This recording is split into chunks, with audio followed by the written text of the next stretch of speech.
All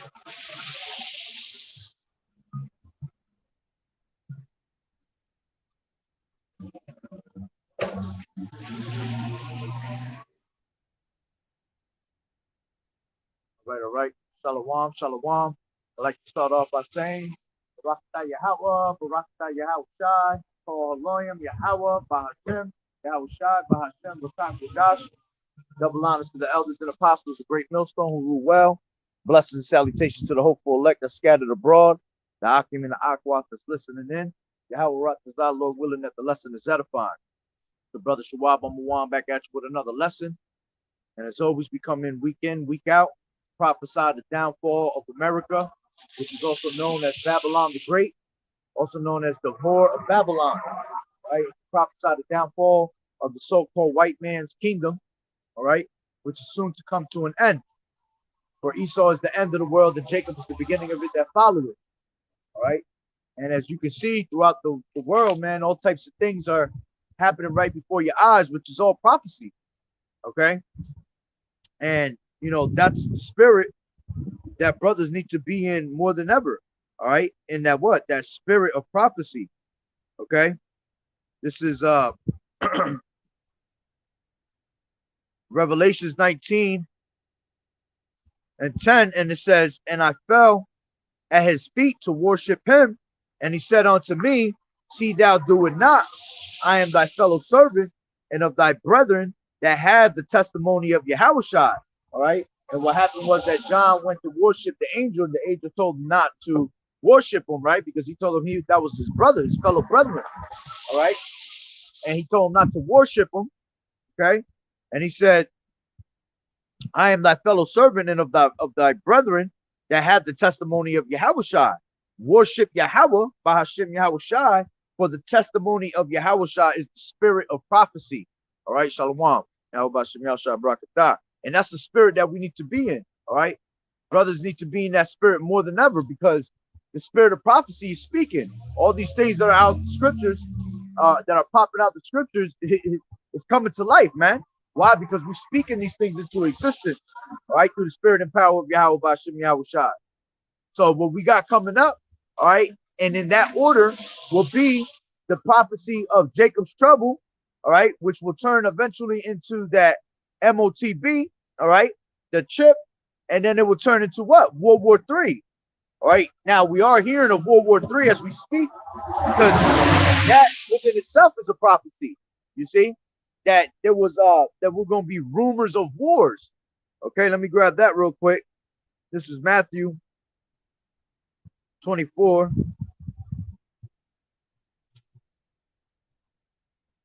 This is Matthew 24 and 6. And it says, and ye shall hear of wars and rumors of wars. See that ye be not troubled, for all these things must come to pass, but the end is not yet. And what does it mean by that? Because, see, as we're hearing about these rumors of wars, all right, brothers have to understand that there's a certain order that everything has to happen in. All right. Because you got people thinking that just because we're in the rumors of wars, that World War III is about to pop off. All right. And it's not just going to pop off like that. In order for it to pop off, Jacob's trouble and the MOTB has to come first. All right. Now, you definitely are having the stage set up for World War III. All right. This is what's happening out there in the Middle Eastern area, which is the Valley of Jehoshaphat. You got all these different countries that are coming together, all right, to prepare themselves for World War III, all right, which that is also scripture. But you got Russia, which is pretty much has been stirred up, which how like it tells you in the scriptures, I will stir up the Medes, and the Medes go back to the Russians, all right, going back into that bear. So they're being stirred up for war, which at the end of the day, they are the ones that's going to take America out, man. They're going to take America out and turn this place into a lake of fire, along with all the other nations that are going to turn against America. But the main one that's going to take us out is Russia. All right. So that's all prophecy that's happening out there. All these different countries coming together. And of course, you see that they're going against Ukraine. All right. And what are they selling? Basically, Russia told US not to interfere with them. all right, not to intervene. And of course, USA being that type of country that has their nose stuck in everybody's business, all right, they have to have some part of it, okay? Which is why these other nations are going to end up turning against her, all right? Because they're tired of the way she's always pretty much, they're tired of her wine, her philosophies, her ways, all right? How she's always involved with someone. Everything comes down to America being involved, all right? Which, that was a blessing that was given onto the Edomites, the so-called white man, all right, which is the devil that the Bible speaks of. That one of the blessings that they were given was that they would have the fatness of the earth, all right? And this is pretty much why they have, their hands on every part of, every single country in the world, all right? But again, everything has to happen in a certain order. Shalom, brother YAHAWAH'S, all right? Everything has to happen in a certain order. So first, you got Jacob's trouble, which we are in the beginning stages of Jacob's trouble, man. All right, with all these different scenarios that are happening. All right, you got matter of fact, let me bring out a scripture real quick. Second Ezra's. This is Second Ezra's 15.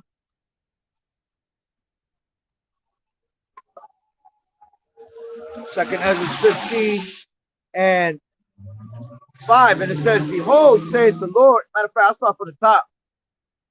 "Behold, speak down the ears of my people the words of prophecy which I will put in thy mouth, saith the Lord YAHAWAH'S, and cause them to be written in paper, for they are faithful and true.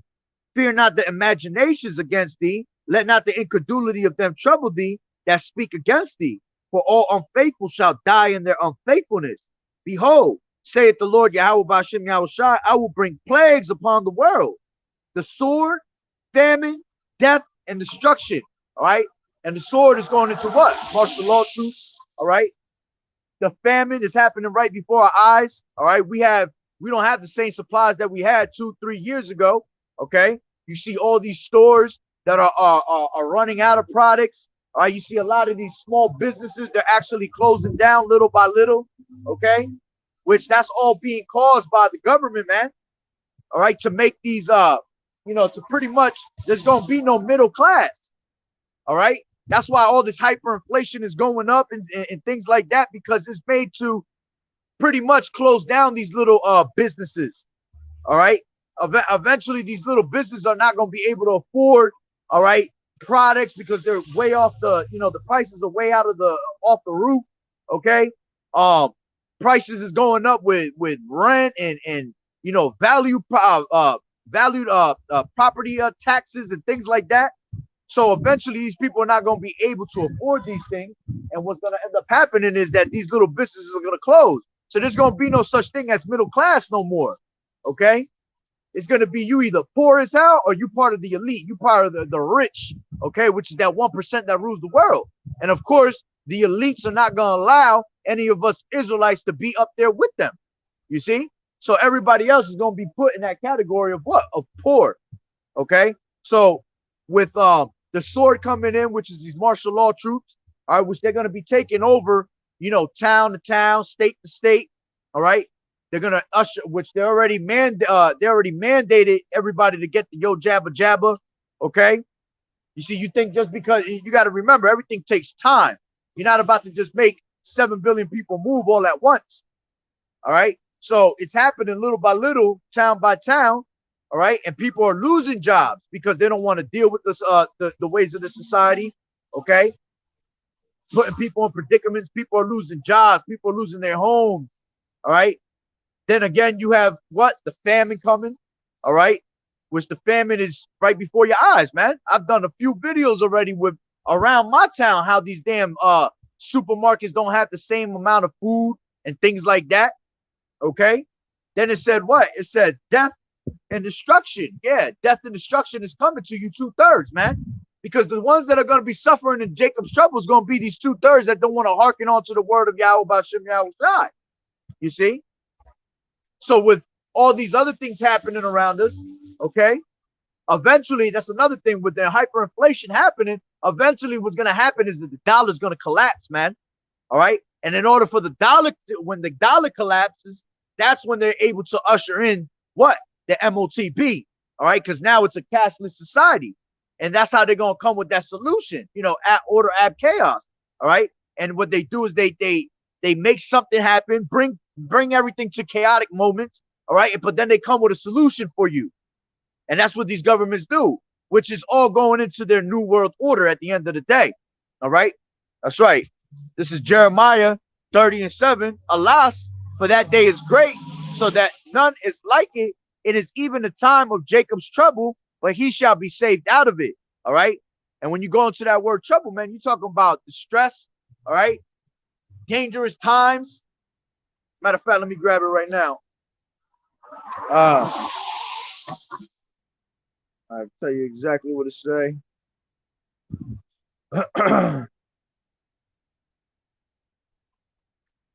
This is the word trouble in the interlinear, and it goes into Sarah, all right, and it says straits, distress, trouble, all right, affliction, anguish, adversity, adversary.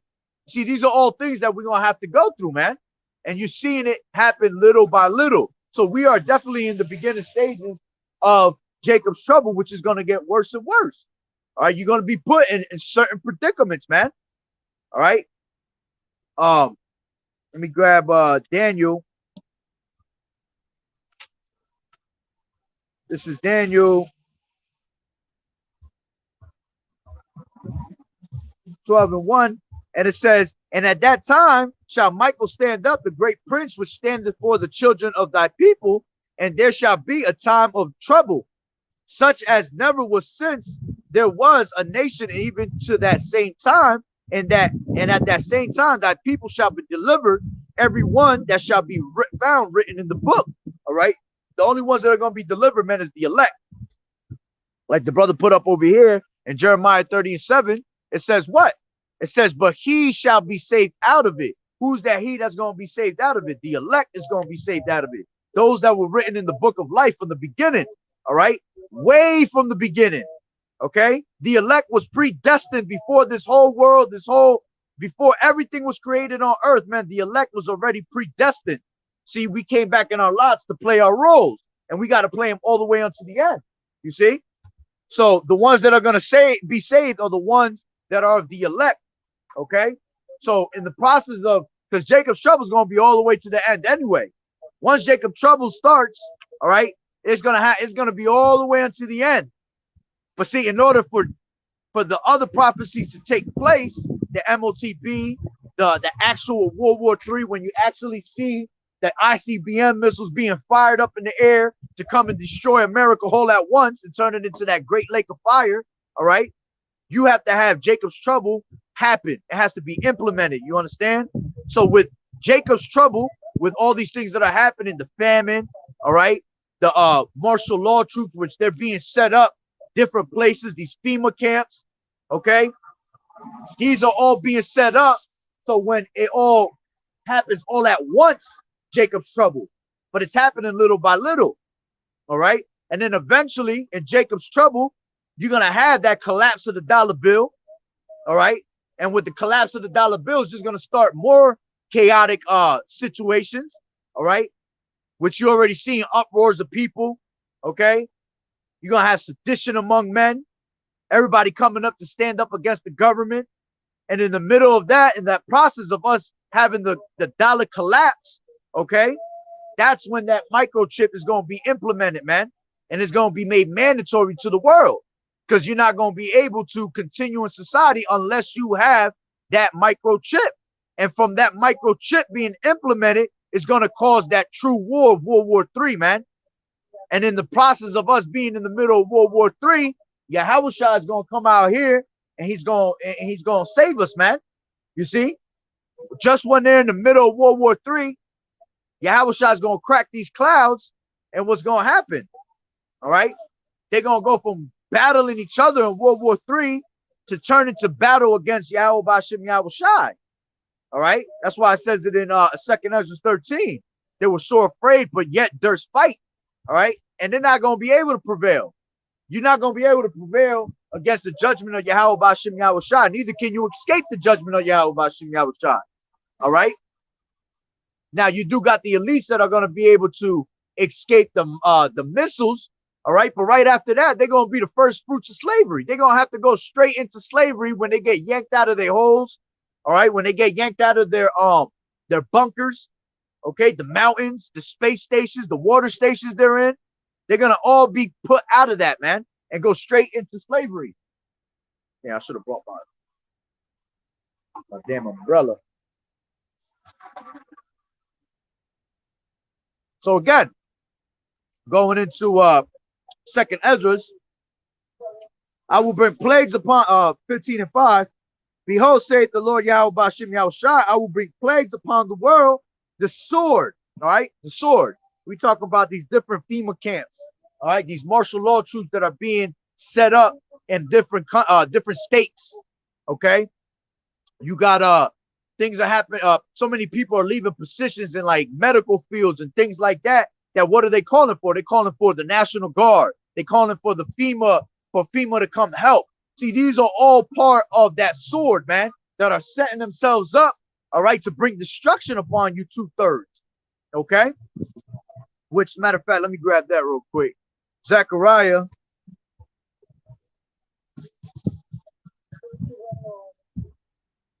This is Zechariah 13 and 8.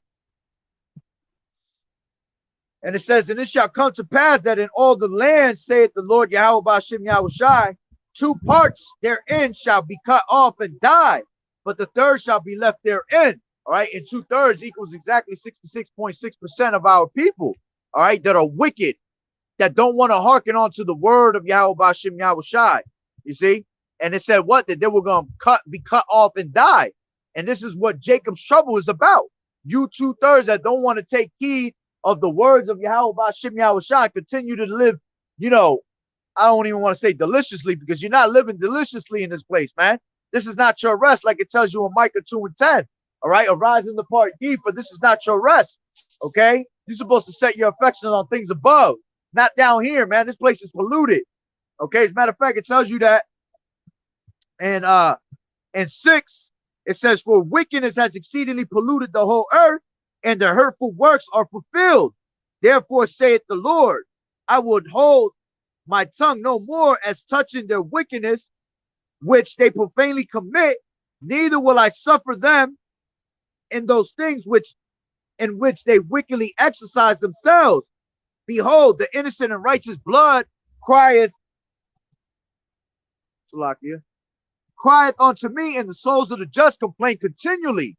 All right, and you see the ones that are complaining continually, all right, like it tells you in Ezekiel 9 and 4, all right, it said, go through the midst of the city and smite, all right, those that did not have the mark, the Tawaf, all right, those that are crying for their abominations, all right, that are done in the midst thereof, those are the ones that are going to have that mark of exemption, all right, those are the ones that are not going to be destroyed in the time of Jacob's trouble. Those are the ones that are going to be tried as fire, all right, as gold, is going to be tried as gold in the fire, all right, when the time comes for Jacob's trouble, which is that 1/3, all right, because you got the 144,000, which is the elect within the elect, all right.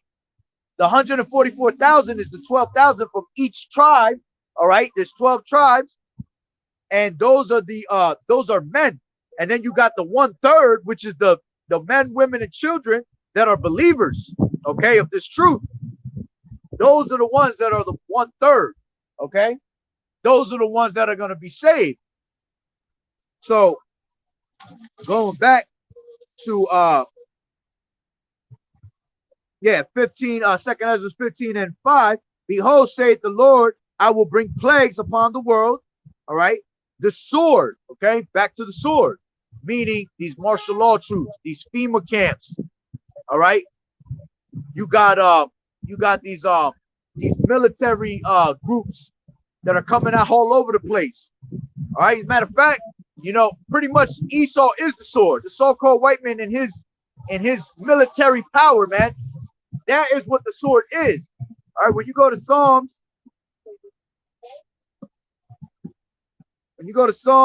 17,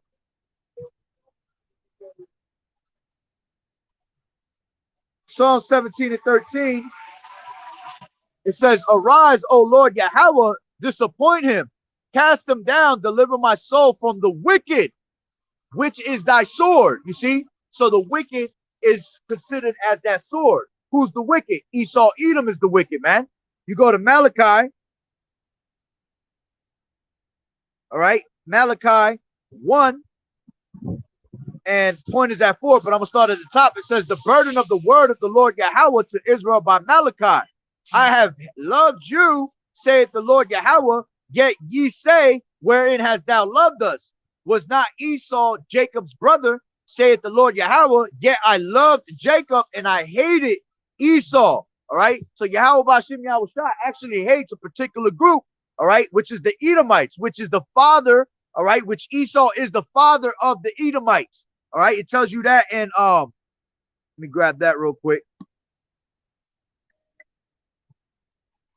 This is Genesis. I think it's 38.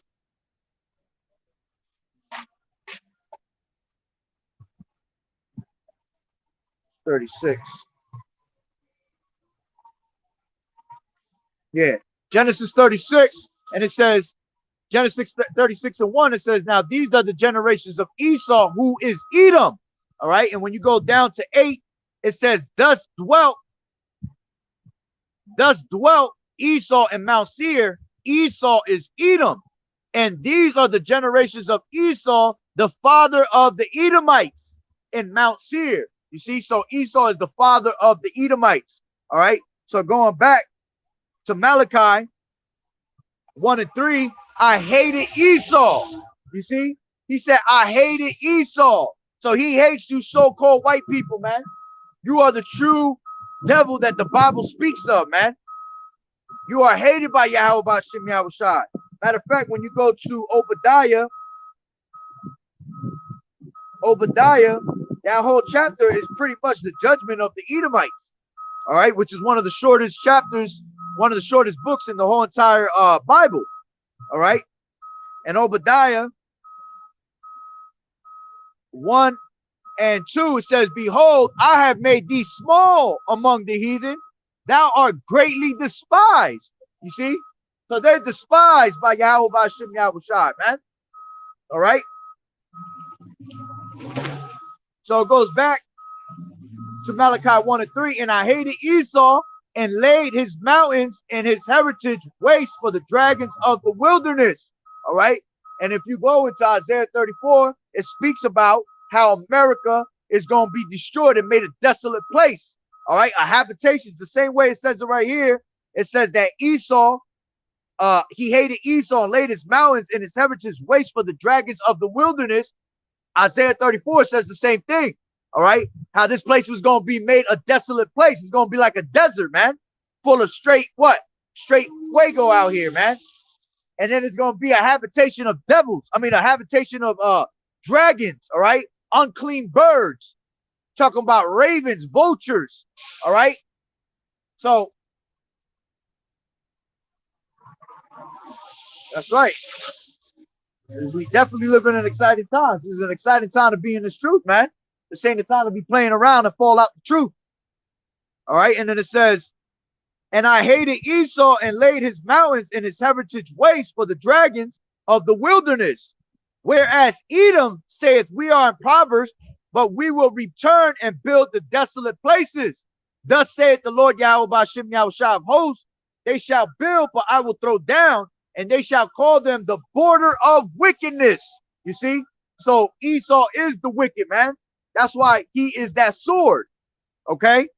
And then it says, but they shall build, but I will throw down, and they shall call them the border of wickedness. So everything that this damn devil continues to keep building out here, man, is going to be brought down to naught. You see? Matter of fact, let me grab that in Matthew. This is Matthew 24 and 1. And it says, and Yahushua went and departed from the temple, and his disciples came to him for to show him the buildings of the temple. And Yahushua said unto them, see ye not all these things? Verily I say unto you, there shall not be left here one stone upon another that shall not be thrown down. You see? So everything that's built out here, man, by these damn devils, all right, trying to bring in and build up their power structure, all right, continually, all right, which like it tells you in Obadiah that they built their high habitations, all right, all that shit is gonna be brought down to naught, man. It's not gonna exist out here no more. All right, the fashion of this world passeth away. Ain't gonna be no such thing as, you know, big ass buildings, all right, made out of stone and steel in the kingdom. Ain't gonna be none of that, man. All right. So it says, going back to Malachi 1 and 4, whereas Edom saith, we are impoverished, but we will return and build the desolate places. Thus saith the Lord Yahweh Ba'ashem Yahushua of hosts, they shall build, but I will throw down, and they shall call them the border of wickedness, and the people against whom the Lord Yahweh Ba'ashem Yahushua has indignation forever. You see, he hated Esau forever, man. Esau was created to be that vessel of dishonor. All right, Esau was created just to be destroyed, man. And you can't ask why. That's just the way Yahweh Ba'ashem Yahushua wanted these things to be. You see? Shalom, brother. Yahweh Ba'ashem Yahushua Barakatah. All right. So going back. All right. Going back to Esau being the wicked, man. Being that sword. All right. And this was talking about Malachi. This was talking about in the time of that, you know, that Renaissance era, man, when they were revived. All right. They were brought back. Okay. They took on the ways of the ancient Roman Empire. All right. And they revived themselves back in those times, man. And that's why they started building everything, the desolate places back up. All right. With their high habitations and all that. But all that is about to be destroyed, man. So going back to 2nd Ezra 5:15 and 5, behold, saith the Lord, I will bring plagues upon the world, the sword. All right. And again, the sword is these damn devils. All right. This government, military troops, FEMA camps. All right. Which at the end of the day, all these things, all right, is going to go. Let me grab into the next page. All right. It says, matter of fact, well, let me bring it back down from 6. We'll read down a little bit. 6, all right. For wickedness has exceedingly polluted the whole earth, and their hurtful works are fulfilled. Therefore, saith the Lord Yahweh, I will hold my tongue no more as touching their wickedness, which they profanely commit, neither will I suffer them in those things in which they wickedly exercise themselves. Behold, the innocent and righteous blood crieth unto me, and the souls of the just complain continually. And then it says, and therefore saith the Lord Yahweh Ba'ashem Yahushai, I will surely avenge them and receive unto me all the innocent blood from among them. And this is why we don't have to take vengeance upon these people right now, man. Scriptures say, avenge not yourselves. All right. Wait on me, because vengeance is mine. You see, roughly paraphrasing it. Vengeance is unto Yahweh Ba'ashem Yahushai, man. All we got to do is do the work, keep ourselves occupied until we come. All right. Until that time that we are put in that rulership where we can do damage along with Yahweh Shai. All right. And then it says, behold, Salakia, behold, my people is led as a flock to the slaughter. I will not suffer them to dwell in the land of Egypt. And again, this is why Jacob's trouble is approaching us, man. And we are being led as the flock to the slaughter, man. And the only way you're going to be able to survive that is by you having Yahweh Ba'ashem Yahushua on your side. All right. Like it tells you in Exodus 14 and 14. All right. And Yahweh Ba'ashem Yahushua shall fight for you, man. And you shall hold your peace. Then it says, behold, my people is led as a flock to the slaughter. I will not suffer them in now to dwell in the land of Egypt. Yeah, because this place is considered as Egypt. All right. When you read Revelations 11th, 8th chapter, 11th chapter, 8th verse, it tells you how spiritually we are considered as Sodom and Egypt. All right. And if you look around you at all times, man, all you see is the spirit of Sodom and Gomorrah. All right. Sodom and Gomorrah was destroyed. Why? Because they were wicked as hell. all right, with a whole bunch of sodomites, vice versa with the women, all right, bestiality. They were doing all types of crazy ass shit. All right, that same spirit is back out here today. Then you got what? You got Egypt because we're still in captivity. Okay. Matter of fact, Deuteronomy the 28th chapter, all the way to the 68th verse, told you what? All right. It told you that we will be sent into Egypt again on ships. All right. So we had Egypt that happened in the time of Moses. All right. But then it said we will be let me bring it out. Deuteronomy 28 and 68. And it said, and the Lord Yahawah's shall bring thee into Egypt again. All right. Which Egypt goes into bondage. All right. And it says, with ships by the way whereof I spake unto thee. Thou shalt see it no more again. And there ye shall be sold unto your enemies for bondmen and bondwomen, and no man shall buy you. All right. Meaning that no man shall buy you back. All right. But you know, through the spirit and power and the mercy of Yahawah, we were bought back in blood through Yahawah's blood, man. That's why he went up on the cross. Okay. He went up on the cross for his sins first, and then the people's sins, the people of Israel, so-called Negroes, Latinos, and Native American Indians. All right. So this place, America, is considered as Egypt, man. Again, we are still in captivity. All right. It tells you that in Baruch. All right, that we are still yet in captivity to this day, subject onto payments. All right, just because we don't have chains slapped around our necks and our legs and our hands doesn't mean that we're not in slavery, man. We in modern day slavery. We in mental slavery. All right, you got a birth certificate. You got a a license. You got to pay your bills. All right, that's all modern day slavery, man. So it said, lock here. So it said, and the Lord shall bring thee into Egypt, all right, again, meaning bondage again, with ships by the way whereof, and that's how we came over here on ships, man. Different types of, captivities, all right, which, you had the so-called Latino tribes, the Indian tribes, which were already down here in the Americas, which came out here through what? Through the Assyrian Empire, all right? And then afterwards, you had the transatlantic slave trade, which you had the so-called Negroes, all right? They were brought over here in slave ships. So it says, thou shalt see it no more again, and ye shall be sold unto your enemies for bondmen and bondwomen. Yeah, we were sold unto our enemies, man. We had the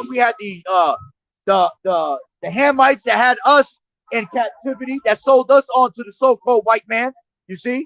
And then the white man had a thrill with us. All right, he had a party with us. And it says that, and no man shall buy you back, meaning no man shall redeem you. But we were redeemed through the blood of Yahawah, man. All right. So going back to 2nd Ezra 15 and 10, behold, my people is led as a flock to the slaughter. I will not, and that's another thing. This place, you can see how it's about Egypt. All right, because it's got the same structures. All right, if you look at the back of the dollar bill, you got the pyramids. Okay, you got I forgot what's the name. I always forget the name of that thing. That damn monument, Washington Monument thing. I think it's called the hell is it called? Oh man, I hate it. I forgot the name of it, but that goes back to the times of Egypt. If a brother could put it up, Obelix, something like that. I think it is. Lucky if that's not the word. All right, but that goes back to the times of Egypt, man. So this is why spiritually it's called Sodom and Egypt. All right. And then it says, but I will bring them with a mighty hand and a stretched out arm and smite Egypt with plagues as before and will destroy all the land thereof. Well, you see, those is the time of Jacob's trouble. You see, because the same things that happened back in the times when Pharaoh was in Egypt and had us in slavery. All right. And Moses kept telling him to let his people go. All right. Yahawah kept hardening his heart and kept doing what? Bringing plague upon plague. All right. And that's why it tells you in the scriptures that there's no new thing under the sun. All right. Matter of fact, let me bring that. This is Ecclesiastes 1 and 9. And it says the thing that has been, it is that which shall be. And that which is done is that which shall be done. And there is no new thing under the sun. Is there anything whereof it may be said, see, this is new? It has been already of old time, which was before us. Okay. And this is why the scriptures tell you, all right, that is everything that was written aforetime was written for our learning. All right. Because at the end of the day, history was going to repeat itself. So we were to learn from the scriptures and learn the things that were written in these scriptures to apply it in the time of today. All right. Nah, it's not Mount Rushmore. It's called something else. Yeah, I think it's called the Obelix, something like that. Let me see it real quick.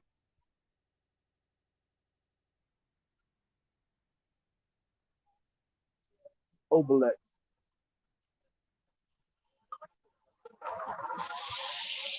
Nah, it ain't Obelix. That's the came up with a cartoon.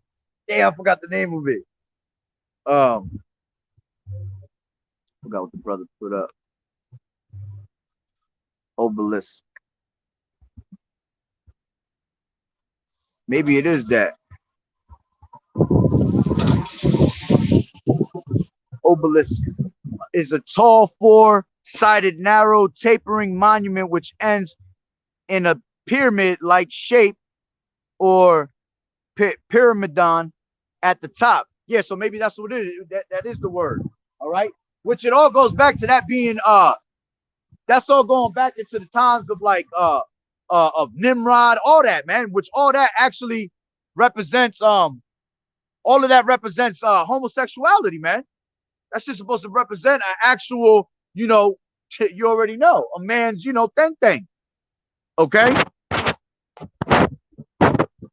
Originally they were called Tekunu by their builders, the ancient Egyptians. Exactly.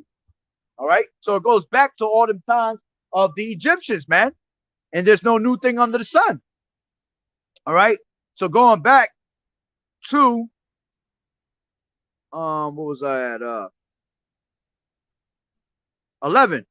Second Ezra 15 and 11. But I will bring them with a mighty hand and a stretched out arm, all right, and smite Egypt with the plagues as before, and will destroy all the land thereof. All right. And the same plagues that were being smacked, that Egypt was being smacked with back in those days, are gonna happen today, man.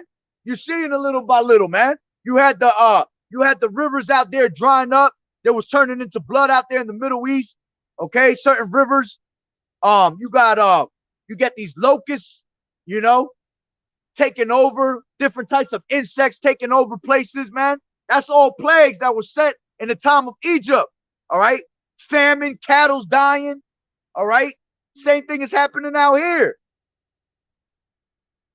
Matter of fact, pretty soon you're gonna start seeing your firstborns go out here, man. The same way Pharaoh's firstborns was being taken. All right, all the Egyptians, their firstborn sons were being taken. The same thing gonna happen out here at one point, man.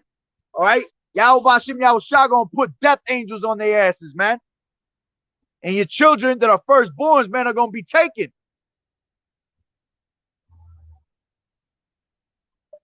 All right.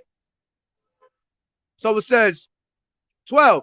Egypt shall mourn, and the foundations of it shall be smitten with the plague and punishment that Yahweh shall bring upon it. All right. And you're seeing plagues being brought upon this place, man.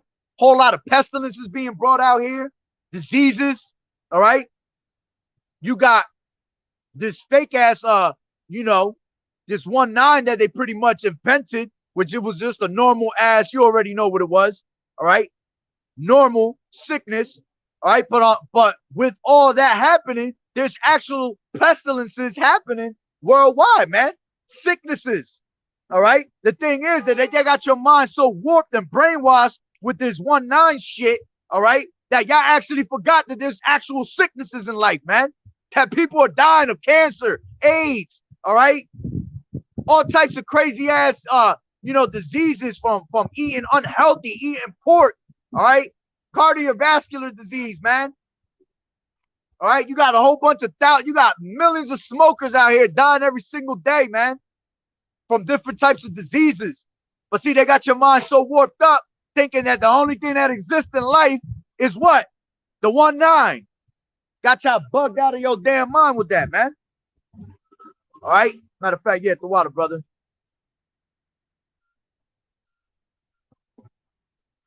That's right. Oh, yeah. The upcoming Passover. Woo! This is why things is.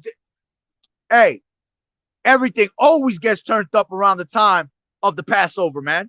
See, a lot of people fall out the truth. All right. A lot of people come into the truth. But those that are not even in the truth, that are not hearkening onto this word, man, a lot of death happens around that time, man.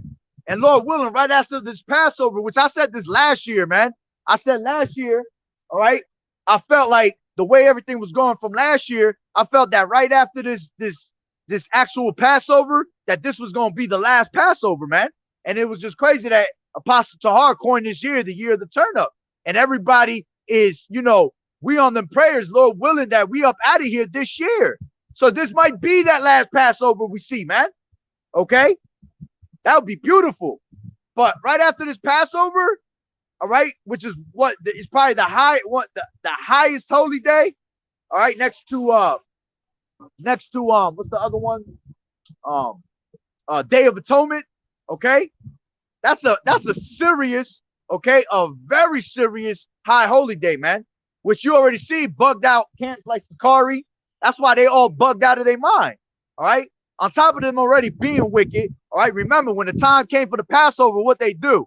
All right. They took that, which is a solemn assembly, and you're supposed to take it serious. And they went out there and celebrated like they was in a fucking like it was nothing.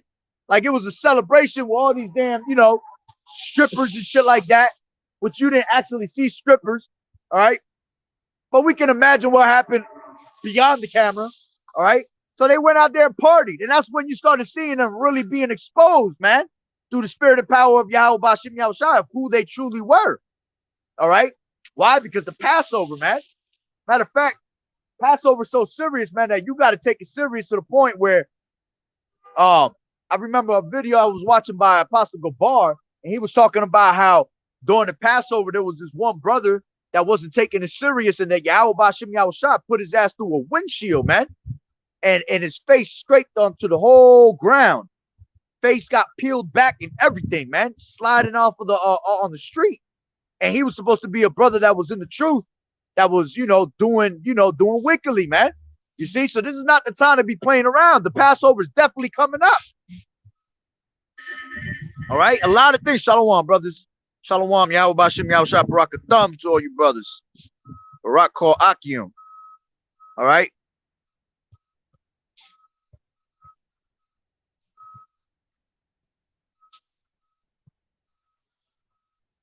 Yeah, I'm gonna bring that out too.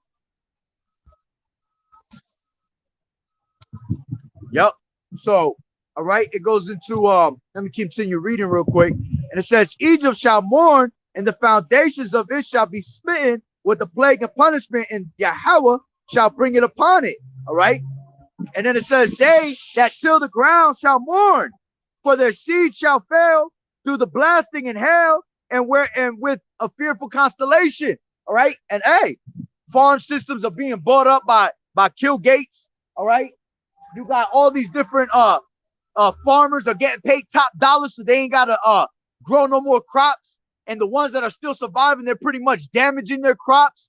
All right. Taking away their farms. You see?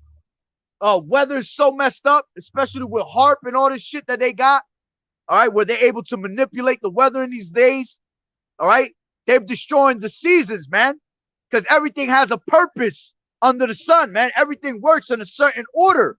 So with all these things being all out of order, all right, you can't even get crops to grow in the way you're supposed to, man. I had a little, I got my own little gardens I do in the backyard. Man, that shit wasn't even growing this year, man. Why? Because everything is all out of order, man. Okay? You got this damn devil that can hold off clouds, man. Hold off rain. All right? Can increase the heat. All types of wicked ass things, man. Which it goes back into them playing what? They're trying to play the Most High. Have control of everything like Yahweh Bashim Yahushua has control. Okay? So it says, they that till the ground shall mourn, for their seeds shall fail through the blasting and hail and with a fearful constellation. Okay, it says which all that is leading to what? Famines. All right, that's why we don't have matter of fact, let me bring this out. The brother had put it out. Jeremiah 21:9. He that abideth in this city shall die by the sword and by the famine and by the pestilence, but he that goeth out and falleth to the Chaldeans that besiege you, he shall live. All right. Let me see, there's more to that thing. Yep. And his life shall be unto him for a prey. Okay. So a whole lot of famine is coming upon us. All right. As a matter of fact, it tells you that in Lamentations 4. All right. Lamentations 4:9.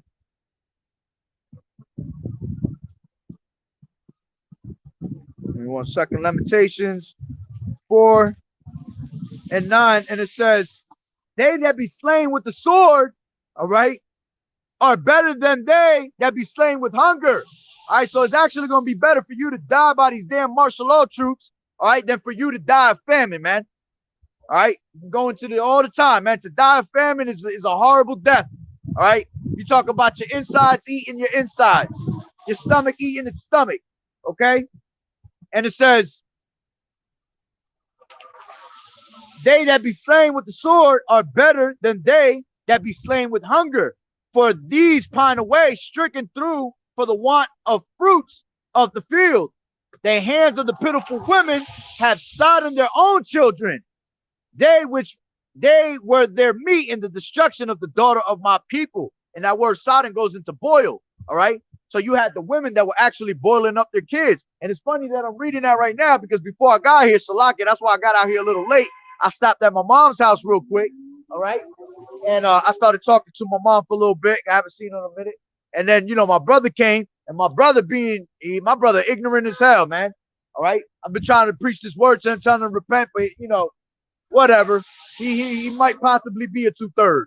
All right. But it was funny because we was talking about, I was telling him how I was showing him the videos that I had posted on Instagram when I went to the stores last week, and there was no fucking food, man. And it goes to show that the famine is really here, man. All right. See, you'll get food eventually, but it's showing you. That's YAHAWAH'S showing you the signs that, bro, we ain't about to have no food soon, man. Okay. And I was showing him, and he was just laughing at it. He was like, well, I guess I'm going to be eating some people when the time comes. Yo, when I heard that, I was just sitting there just shaking my head because I'm saying in my head, damn, that's so scriptural right there. People mentality going to be like that, man, when the time comes. It's going to be survival of the fittest out here, man. People going to look like fucking McDonald's to other people when that time comes, man. All right. Matter of fact, it tells you that. How does it go?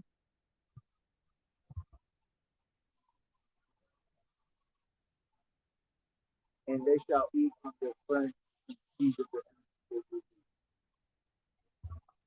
This is yep. This is Jeremiah 19:9, and it says, and I will cause them to eat the flesh of their sons and the flesh of their daughters, and they shall eat every one the flesh of his friend in the siege. When you go into that word siege, that goes into lockdown, man. All right. To literally be locked down. All right. Matter of fact, let me get it exactly. Jeremiah 19:9, and that word siege goes into in the linear. It goes into my sword. It says siege, enclosure, entrapment. It says fenced fortress. Woo! All right, because yeah, everything's gonna be in lockdown. We're pretty much gonna be fenced around us at all times. That's why it tells you in the chapter I'm reading that a man shall be able to desire to go into another city, shall not be able to. All right, because why? Everything is gonna be blocked out. All right, the outside of these states, the main routes, they're all gonna be fenced up. Your whole town is gonna be fenced up. You're not going to be able to come out of your town. You're not going to be able to go state to state. Everything is going to be on straight lockdown. When something is fenced around you, it's because you're on lockdown. Okay? So this place is going back into another lockdown, man. That second quarantine, which that we're not coming back out of that. All right? See, the first time they did it was just a fucking test. It was a test to see how these people were going to react. Who was going to hold up to get the weak links out of the picture already. You know, a lot of people died in that time, man. Just because they didn't fucking put it on the news doesn't mean it didn't happen. A lot of people were dying in that time, man. All right? Matter of fact, let me bring out one more. I'll bring it up after this, after I read this. And it says, Jeremiah 19:9, and it says, and I will cause them to eat the flesh of their sons and the flesh of their daughters, and they shall eat every one the flesh of his friend in the siege and straightness wherewith their enemies, and they that seek their lives shall straighten them. Yeah, you're going to have enemies sitting down, eating with each other, eating other people, man. Everybody going to be friends in that day. Why? Because it's going to be about surviving, man. But see, while them people are dying off, we really going to actually be eating. You see? All these people that are doomsday preppers and shit like that, holding up all the, bringing all these waters and food and canned goods into their home, being greedy as hell. All right? Those are going to be left for us. All right? The men of the Lord, the elect. Okay? When the time comes, YAHAWAH'S going to lead us right into one of those places, and we're going to have a field day eating. That's why I tell you in the scriptures, all right, that we shall, my servant shall eat, all right? But thou shalt be hungry. My servant shall drink, and thou shalt be thirsty. Okay? We're going to be laughing. We're going to be celebrating in those days, man. Praising YAHAWAH'S that we're able to pass through the fire, man. That we were taken away from all this destruction and plagues. Okay? So you're going to have friends eating each other, man. Nobody going to care about nobody. Enemies are going to be sitting down with each other. Because the wicked ones are the ones that's going to be surviving it for a little while. All right?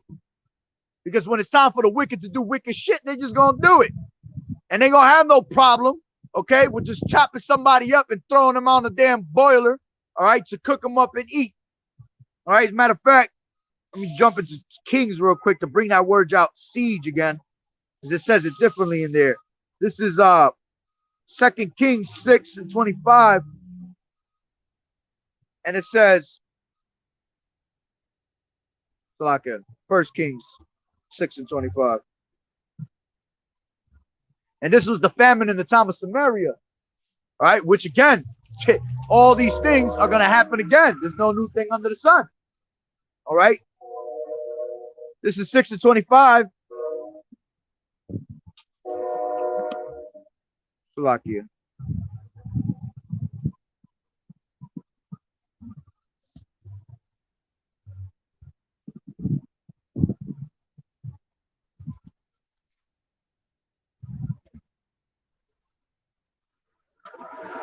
Second Kings 6:25. I was right the first time.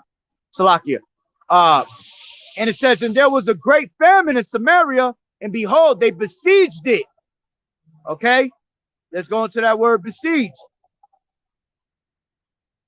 All right? It says besieged. It says sur. All right? Sur.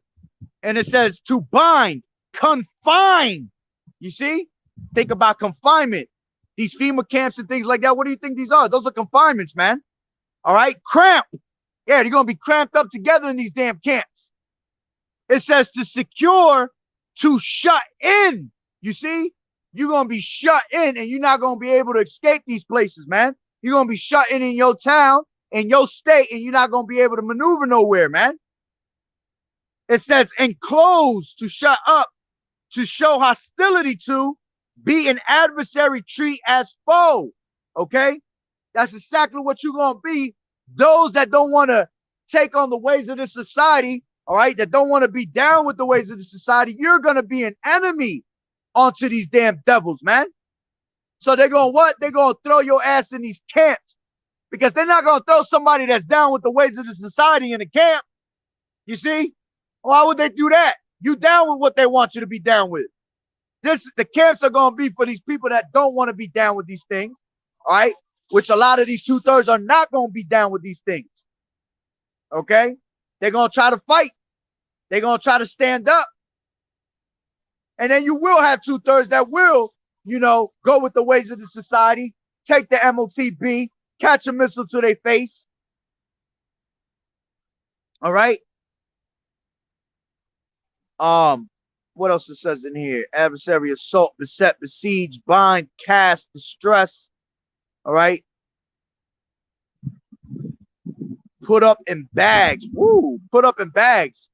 You know, I think when I hear that, I think about how these military troops, they stack up those bunkers of bags, man. You see, they close. Usually when they close a certain, let's say they close a certain route, if they were to close the street, they will have a couple military tanks, couple military troops. They will put up, I think it's called the barracks. All right. They will put bags up. Then they will put like crazy ass barbed wire fences across that, man. You see? All going into locking you down, locking this place down. So, all right. It said in 6:25 in 2 Kings, and there was a great famine in Samaria, and behold, they besieged it until the ass's head was sold for 80 pieces of silver, and the fourth part of a cab of dove's dung for 5 pieces of silver, man. They was out there selling crazy ass food in those times, man, because of the famine. On top of that, they were overcharging people, going into what you're going through pretty much now. All right. Inflation, hyperinflation.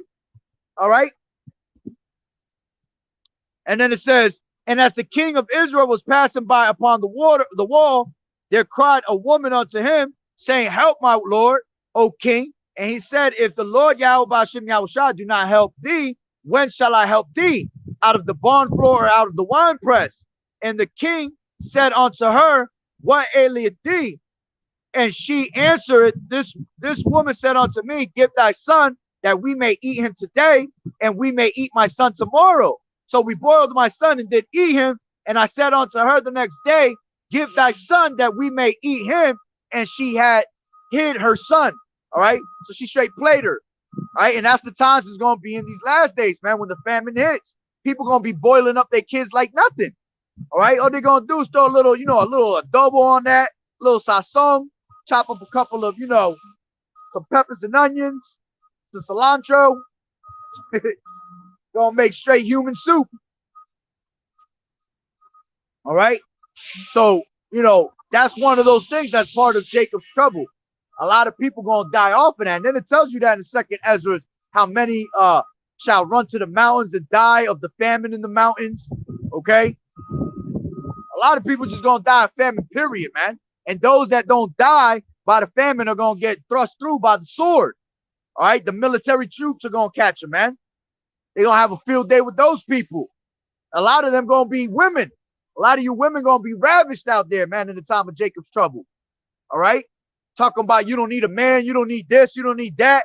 But when your ass is getting chased by fucking 5 UN troops that don't care about your ass, all right? And then they grabbing your ass and tossing you around like a fucking beach ball.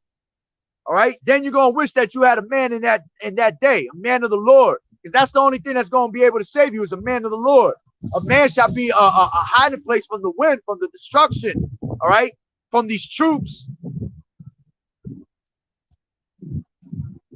All right, so let me continue on back in 2nd Ezra. As a matter of fact, I was reading what the brother had put up. Let me read that one more time. Jeremiah 21:9. He that abideth in the city shall die by the sword and by the famine and by the pestilence, and he that goeth out and falleth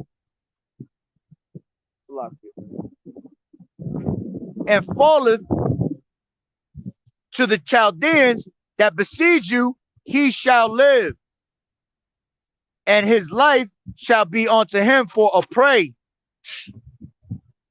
Man. He said, sorry, Carrie gonna be in the club. It's caught in the city, but facts, yo.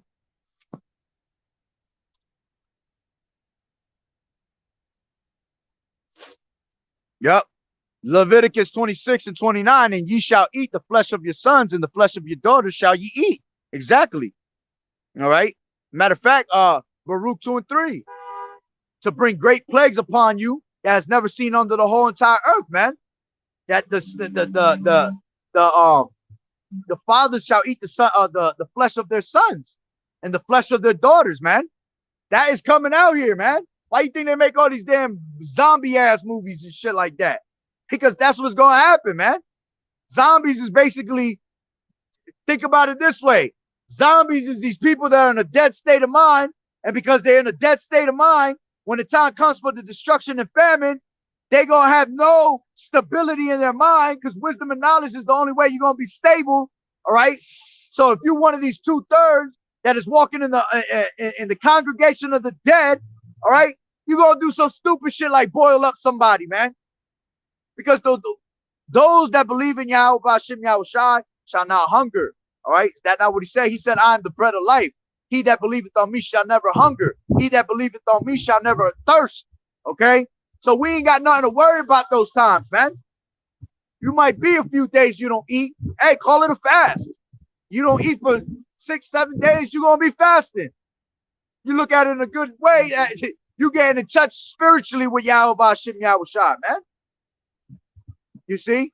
Matter of fact, when the time came for the wilderness, all right, who were the ones that died in the wilderness, man? Those that were greedy as hell, because they weren't satisfied with what Yahweh Ba'Shem Yahushai was giving them. So they needed more. So he brought quails onto them, right? He gave them quails for meat, right? And then it was still complaining. But who were the ones that survived? The ones that were survived were the ones that had the hidden manna. Those that were taking the manna was that spiritual manna, all right? Having these scriptures, having Yahushai. Those were the ones that were actually the ones that survived those times, man. And those same people are going to be in these times surviving.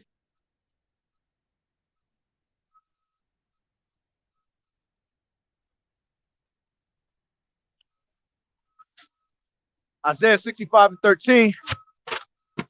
Therefore, thus saith the Lord Yahweh Ba'Shem Yahushai, behold, my servant shall eat, but ye shall be hungry. Behold, my servant shall drink, but ye shall be thirsty. Behold, my servant shall rejoice, but ye shall be ashamed. Yeah, you 2/3 gonna be ashamed. Why? Because you gonna wish that you learned something when the true men were out there on the streets preaching, man, telling you what was about to happen, prophesying about it, man. You got the elders and apostles that have been prophesying this for over 30 plus years. All right, which their elders were prophesying it.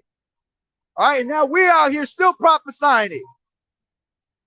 See, when Yahweh Ba'Shem Yahushua is about to bring destruction upon a place, okay, that's what he does. He sends his prophets out there, all right, to preach the word, to preach the end. All right, the prophets of old they prophesied about what? Pestilence, evils, destruction. All right, we brought down kingdoms. This kingdom is about to be brought down. So that's why you see the prophets everywhere, throughout the four corners of the earth, preaching the word, man. Matter of fact, give me 1 second. Let me just go grab this. It's starting to rain a little hard. I don't want my phone to get messed up.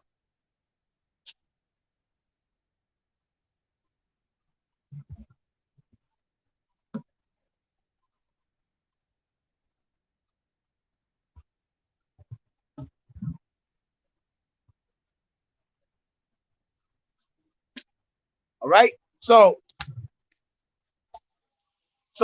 literally, man, the prophets is out here prophesying, man, letting you know that the destruction is coming upon this place, man. And whether you hear or forbear, we have a job to do. We got to get the blood off our hands. You don't want to hearken, all right? Death is coming for you. Whosoever shall not seek the Lord, all right, shall be put to death, whether man or woman, great or small. Doesn't matter. That's 1 Chronicles 15 and 13. Thus saith the scriptures. This ain't coming out of my mouth. I didn't just come out and say, you ain't gonna hearken on, you're gonna die. No, this saith the scriptures, man. So, going back, to Second Ezra's. All right.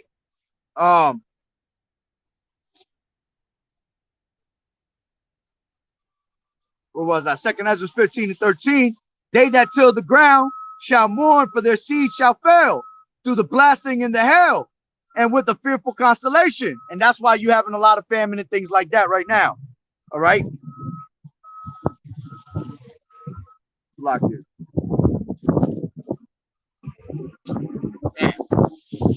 But I'm gonna have to bring out my phone instead. It's starting to pick up with the wind. All right. Let me go back to that. Second Ezra 15.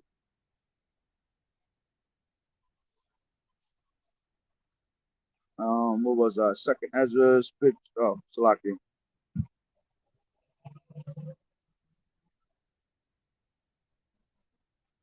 All right, Second Ezra 15 and what was it, 13? Yeah. So it says 14. Woe to the world and them that dwell therein, for the sword and the destruction draweth nigh, and one people shall stand up to fight against another, and swords in their hands. All right. And you seeing that people starting to stand up against each other. Okay. All right. The love of many is waxing cold. What does it say? Iniquity abound, the love of many shall wax cold. All right. So you seeing people standing up against each other, man, to fight. And it says with swords in their hands, you know, weapons. All right. You see these fucking Antifa, these what the hell's the other one? The other something boys. You know, all these is people standing up with swords in their hands to fight. All right, which that goes into race wars and things like that. All right. But eventually everybody gonna have a damn sword in their hand. When all hell break loose out here, man, people just gonna grab the closest thing they can use as a damn weapon. All right. And then it says, for there shall be sedition among men and invading one another. All right. Yeah. You got sedition among men happening right before your eyes. All right. People are invading one another. Break-ins, which that's coming next. People gonna start breaking in people's houses on a high level, man. Why? No food, no job. All right. They releasing all these damn people from these prisons that been locked up in jail for a long time, and all they know how to do is wicked shit. All right. You would think that people go to jail and they come out better. All right. It's supposed to fix their life up. No, man. You going to jail, man. You coming out worse. That's why most of these people, they come out of jail and they come out here and do something stupid and go back in there. They love living in there. They're comfortable in there, man. You see? I should put my damn sign in, but it's all right. I'm gonna let it get wet. All right. So it says invading one another. For there shall be sedition among men and invading one another, and they shall not regard their kings nor princes, in the course of their actions shall stand in their power. Well, you're seeing that now. People standing up against their governments. All right. People standing up against their governments. They realize that the government is a piece of shit. You know, which if you didn't realize that before you were in the truth that this damn government is a piece of shit, there's something wrong with you, man.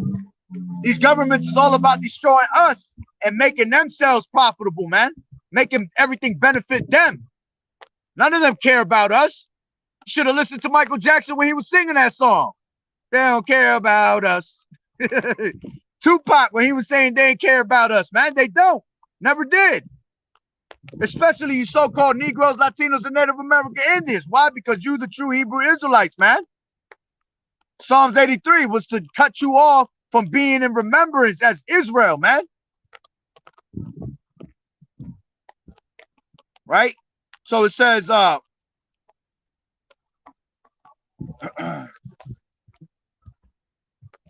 17, a man shall desire to go into a city and shall not be able. That's part of Jacob's trouble also. Again, these places are going to be locked down, man. Barbed wire fences all around these places, man. All right? If you get caught trying to leave, escape, your ass get put right into a camp, man. you gonna have no choice but to stay. Pretty much what they want you to do, all right, is rot in your damn house. Stay. That's why, and that's another thing. When they lock this down, all right, a lot of it's gonna be because they want you right in your home, because they're gonna be coming door to door. You got the blue list, yellow list, red list, black list, fucking every color list, okay? And what's that? To see who are the ones that been against the ways of this society, all right? Ooh, gonna have me. They're about to have me flying like Mary Poppins. Yeah, which way is it coming from? I think it's coming from this side, yeah. So yeah. All right, these people gonna be running up in your crib, these martial law troops. All right. They're gonna be trying to get you, you know, put that yo jabba jabba in you, force you with it. All right. And if the MOTB is not already implemented to be mandatory, all right, they might just do them both right there, right then and there. Might run up in your house and you got to take both. Or if you don't, you get thrown in a camp. And what are they going to do to you in these camps? Torture you, take your kids, use them for adrenochrome. All right. They're going to grab a lot of you fucking people and sodomize your ass in there. All right. A lot of people going to just die in them camps, man. Some of us going to be thrown into those camps. All right. But we're going to depend on YAHAWAH'S Shai, man. And Lord willing, he have mercy upon us. And, you know, he deliver us out of those situations. Some men going to have spiritual powers. You know, you might have some shit go down and might break out of there your damn self, man. Through the spirit and power of YAHAWAH'S Shai. All right. Salakia. Back to 15 and 17. A man shall desire to go into a city and shall not be able, but because of their pride, the city shall be troubled, and the houses shall be destroyed, and men shall be afraid.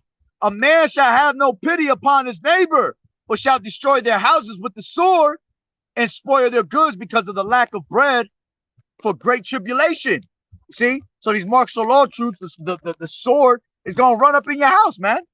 Take all your goods, everything you worked hard for, everything you've been saving for. You know? You done saved up all these types of food for the time of famine and things like that.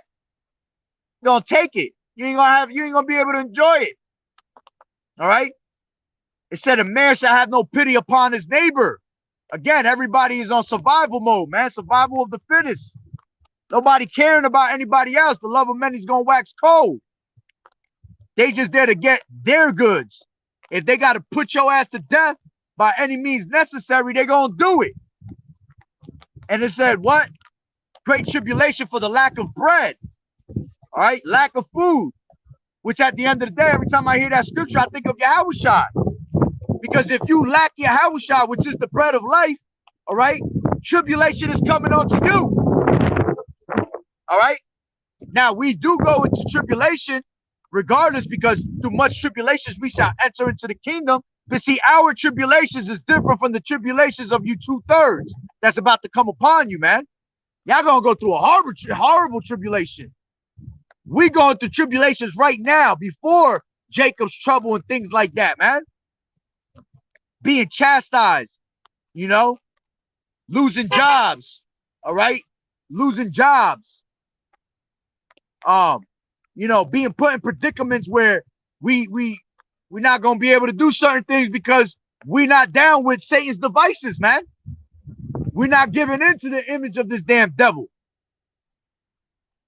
Okay? So it says, behold, saith the Lord, this is 20.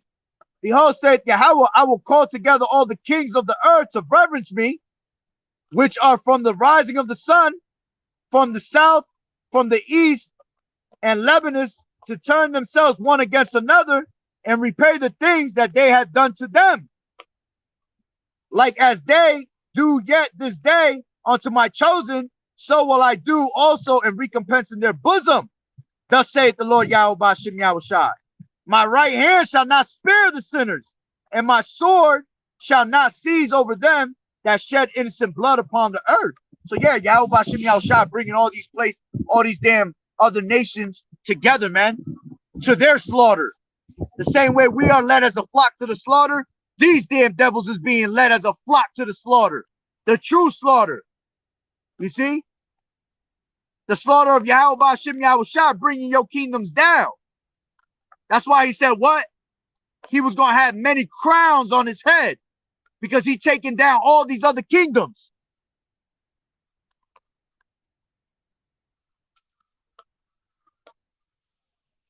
Um,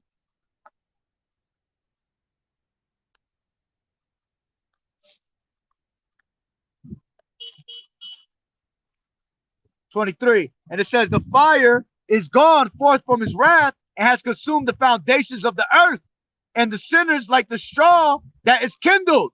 Woe to them that sin and keep not my commandments. Woo! You got these bugged out people that, oh, I ain't got to keep my commandments. You know, the laws are done away with. All right, well, woe to you. Because even though we're not justified by the law, we're justified by faith, we still got to keep the laws as our schoolmaster, man. That's what keeps us in check. That's what keeps our fear to Yahweh Bashem Yahushai. That's what keeps us doing righteously. All right? Keeping the law, statutes, and commandments, rehearsing the righteous acts to the best of our ability, man. But again, we are not justified by the law because we all fall short of the glory. All right? And if you sin on one, you sin on them all. But we have grace through the spirit and power of Yahweh Bashem Yahushai, which that's what we're in right now. We're in that grace period, man. And you got to take advantage of that grace period. Okay? Damn, it always does that. When I put my phone down, it goes all the way back to the top. And it says, and I will not spare them, 25, and I will not spare them. Go ye your way, ye children, from the power, defile not my sanctuary. For the Lord Yahweh, Ba'ashem Yahushua, knoweth all them that sin against him, and therefore delivereth he them until death and destruction. Yeah, those that didn't want to take heed to this word, you have much rather made a covenant with death. All right. Let me grab that real quick. Covenant with death, KJV. This is Isaiah 28:15, and it says, because ye have said, we have made a covenant with death, and with hell are we at agreement. When the overflowing scourge shall pass through, it shall not come unto us, for we have made lies our refuge, and under falsehood have we hid ourselves. You see? So you made yourself with a covenant with death. All right? Matter of fact, what does it say in Proverbs 8:36? All that hate me, all right, love death. So you hate Yahushua, man. You hate this word. You despise the prophets that are out here preaching the destruction to this place. So you love death.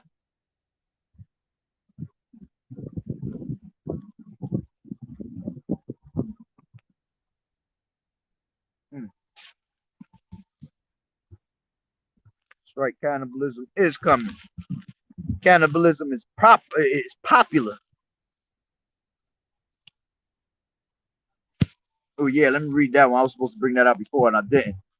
This is Isaiah 9:20 talking about the famine. And he shall snatch on the right hand and be hungry, and he shall eat on the left hand, and they shall not be satisfied. They shall eat every man the flesh of his own arm. See? Y'all gonna be eating yourselves out here, man. Pretty much to the point when you a damn torso just hopping on your chest, hopping on you. You're pretty much doing the worm with your belly. The worm with your belly to get somewhere. That's some real zombie shit, as a matter of fact, right there.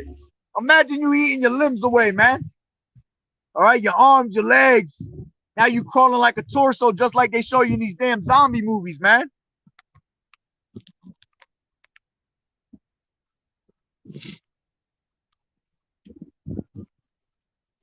That's right. Blockade is a physical blocking or surrounding of a place, especially a port, in order to prevent commerce,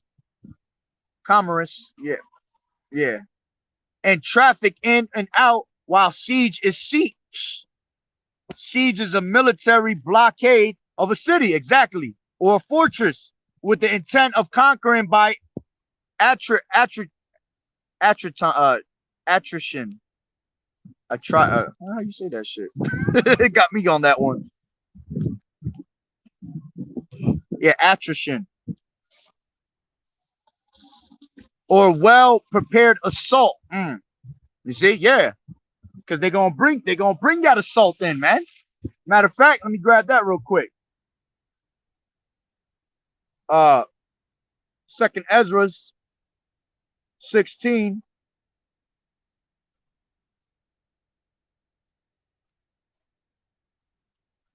And 70.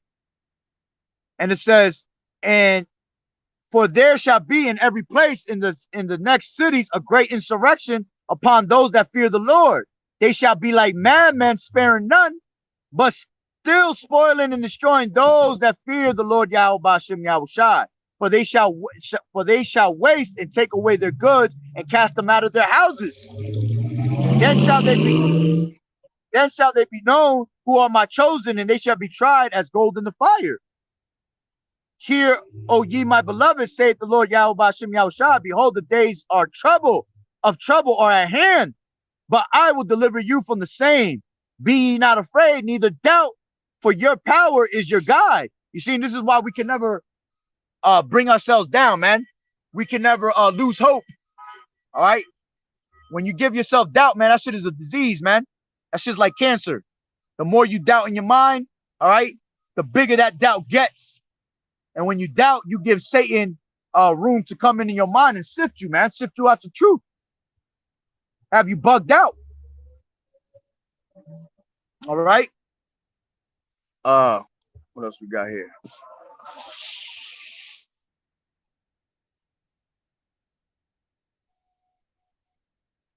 Shalom, Yahweh Bashem Yahushua Barakatah, Brother Nahar. To all you brothers, if I missed any of y'all. Got the brother Yawan on there, Makia.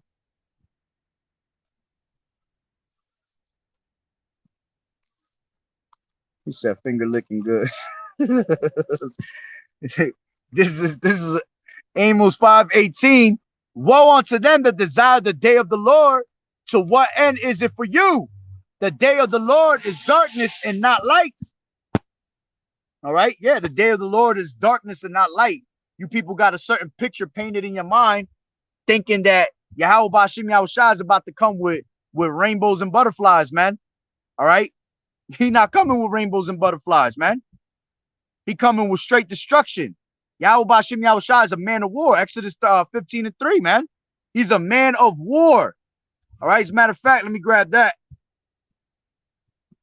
And Revelations. And in war, he does judge, KJV. And in war, he does judge, KJV, Revelations. This is 19 and 11. Revelations. And I saw heaven opened, and behold, the white horse, and he that sat upon him was called faithful and true. And this is talking about Yahushai. All right, that white horse represents Yahushai. All right, going into the 6th chapter of Revelation, it talks about the horses, the 4 horses.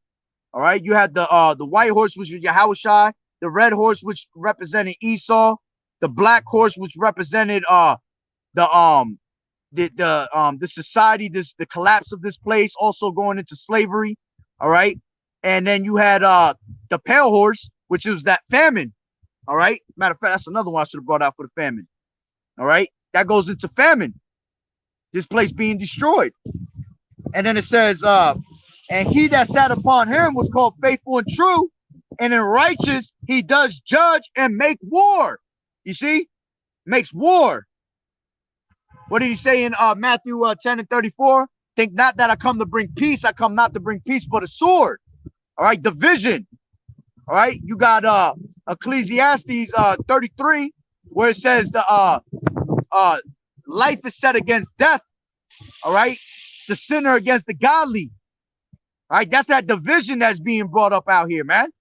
That division of who's part of the elect, all right, who are written in the book of life, and who are the wicked that's going to be destroyed.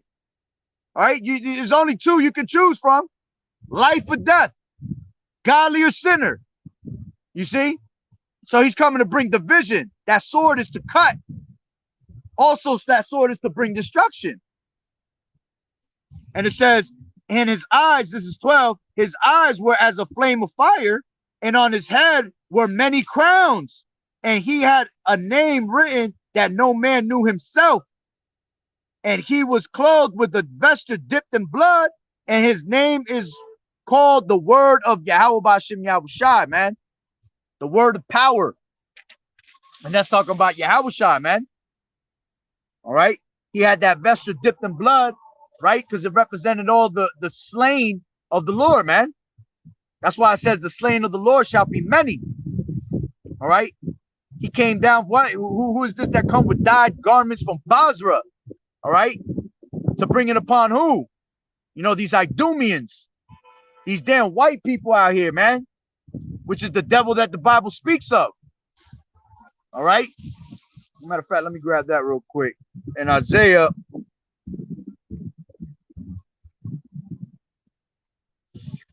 63:1, who is that cometh from Edom with dyed garments from Basra? This that is glorious in his apparel, traveling in the greatness of his strength.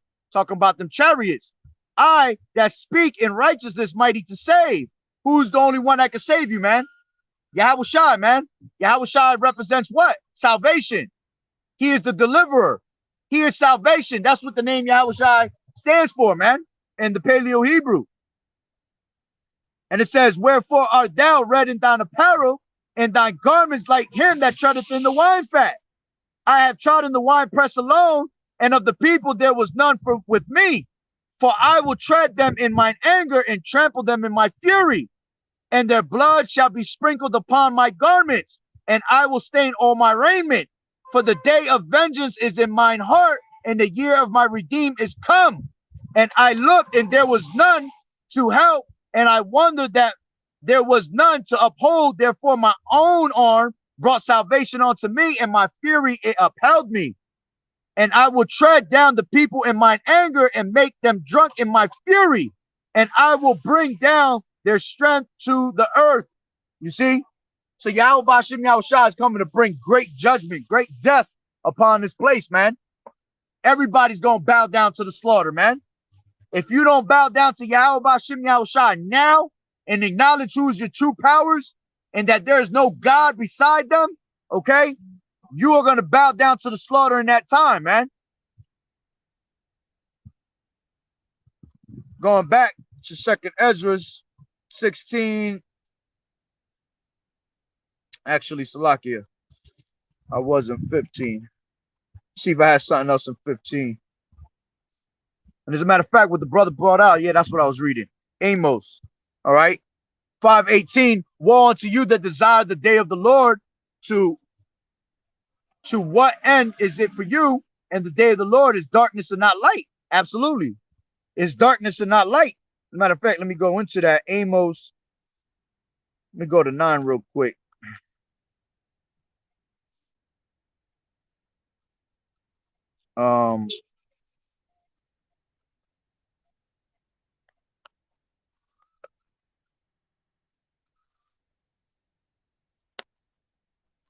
Salakia, not 9.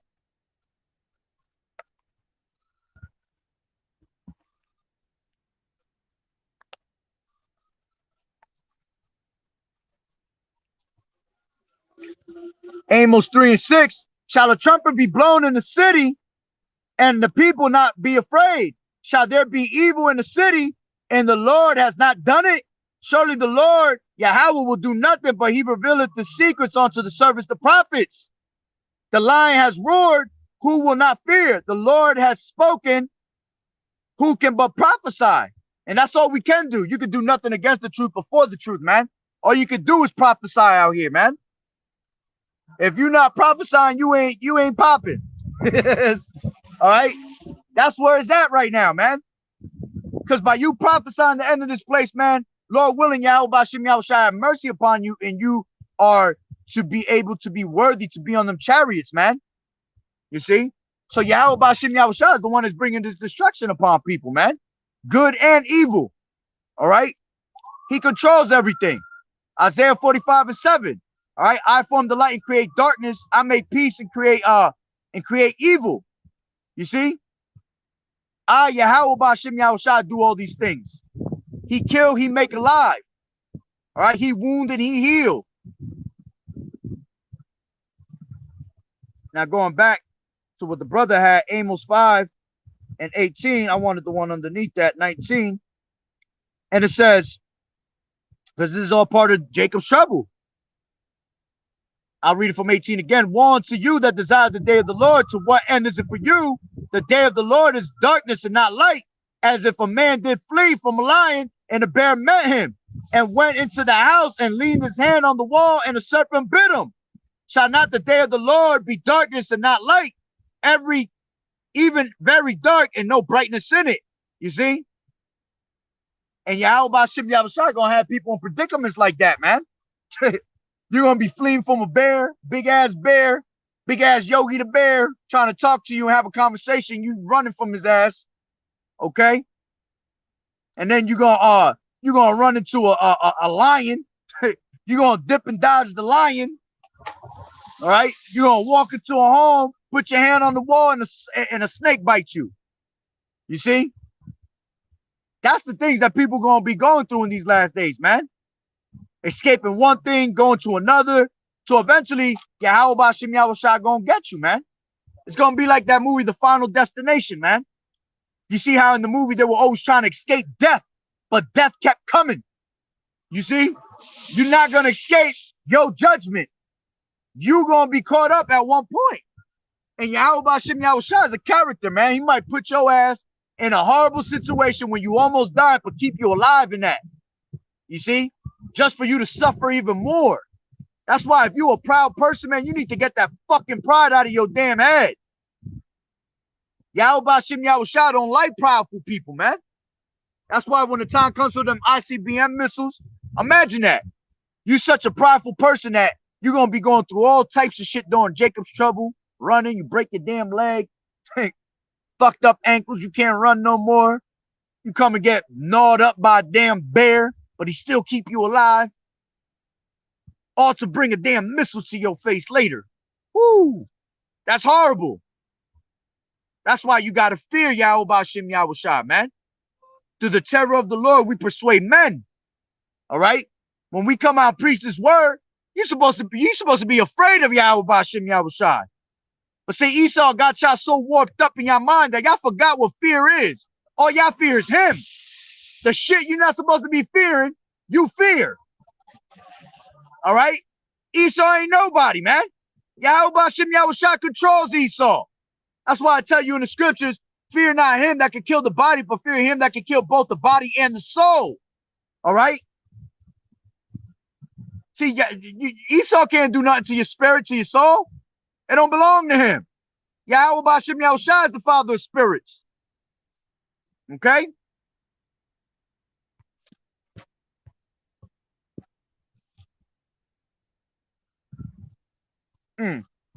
Ecclesiasticus 40:8. Such things happen unto all flesh, both man and beast, and that is sevenfold more upon sinners, man. You sinners are gonna catch pure fucking hell out here, man. All right, that's why it tells you in Ecclesiastes, what is that, 13?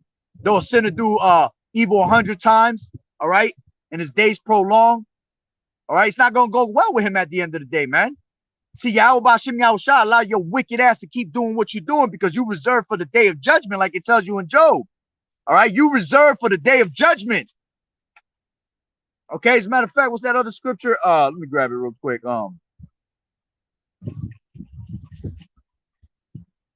And he created the evil even for the day of destruction, KJV.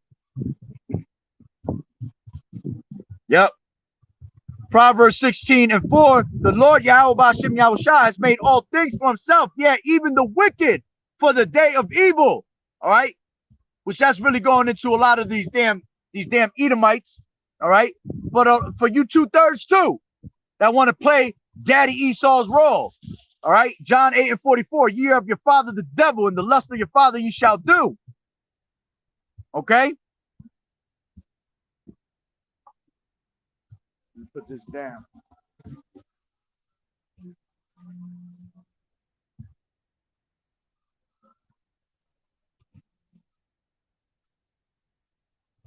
All right.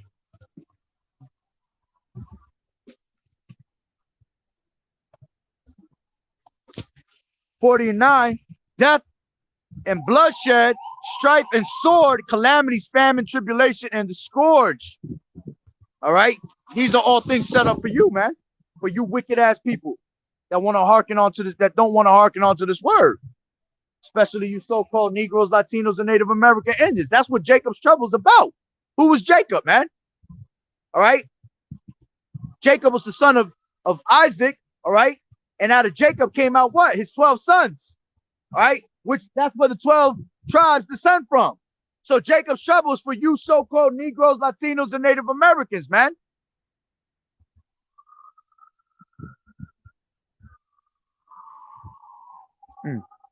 Sirach 11 and 26. For it is an easy thing unto the Lord in the day of death to reward a man according to his ways. Woo! Ain't gonna be nothing to Yahweh Bashim Yahushua to reward you with death, man. He is not, what does it say? He's not a respect of persons, man. He don't care if you're 2 years old, 2 days old, 2 hours old, okay? 100 years old. You do wickedly, you got to pay for it, man. You're going to be recompensed according to your ways, man.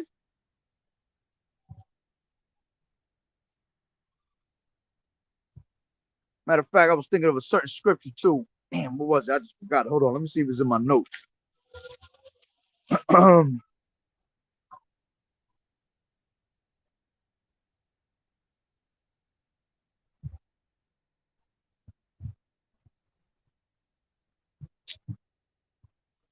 Damn, I hate when the scripture pop up like that. You just know what you're saying in your head, but you can't remember where it's at or even how it's really quoted.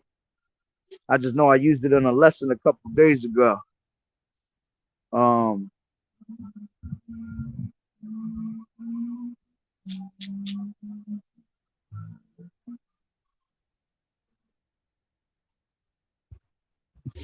wait. It's popping up. I think it's in Revelations.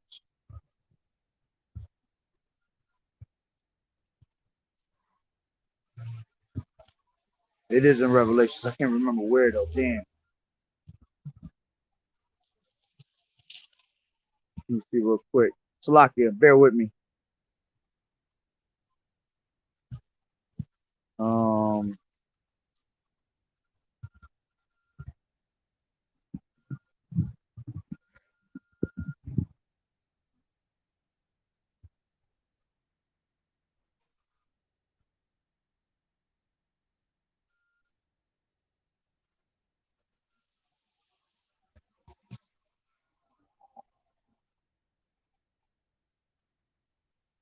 Damn, I can't remember where it's at, but another one just popped up in my head. I know where that one's at.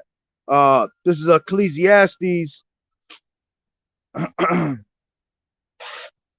Ecclesiastes 1 and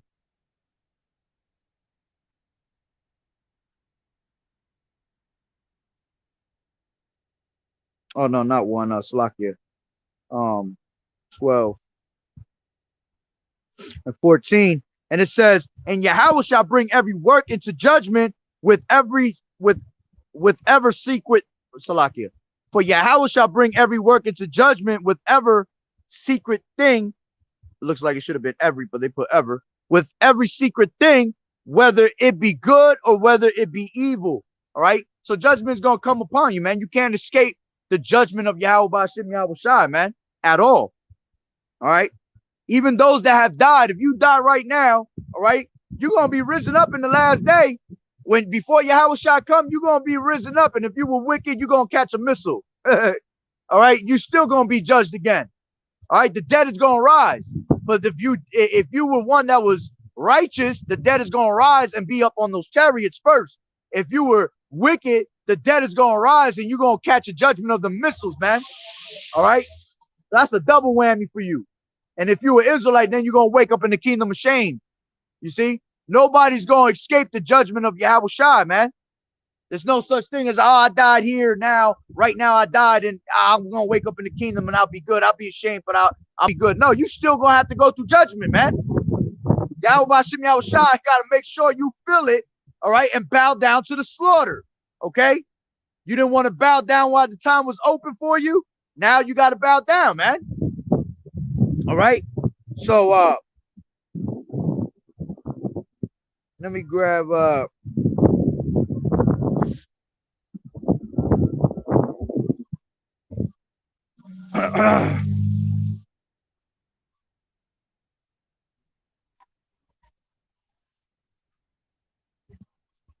yeah. Oh, okay. Hold on. I got it right here. As a matter of fact, there you go. The water Yahweh Bashim Yahweh Shai. It was in the same exact. It was in the same Revelation. Well, that's why I was looking. Revelations 20 and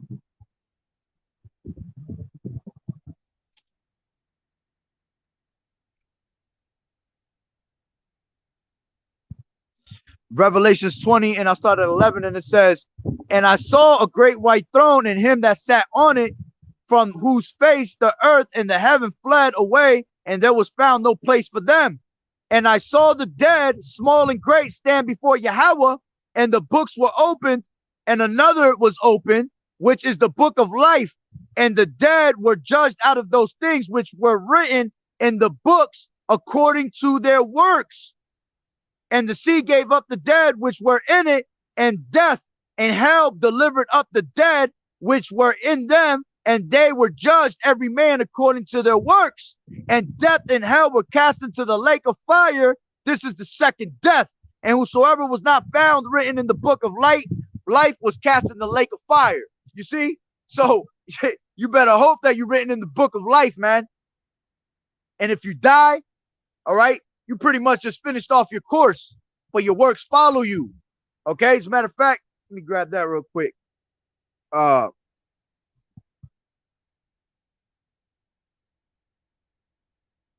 And their works do follow them, KJV, which is Revelations 14 and 13. And it says, and I heard a voice from heaven saying unto me, right, blessed are the dead which die in the Lord Yahweh Shai from henceforth.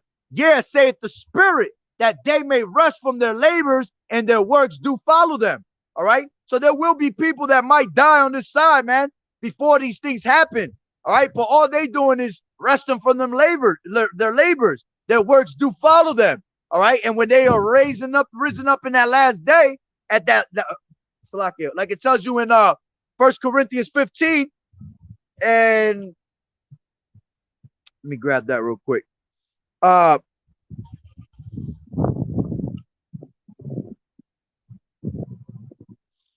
Corinthians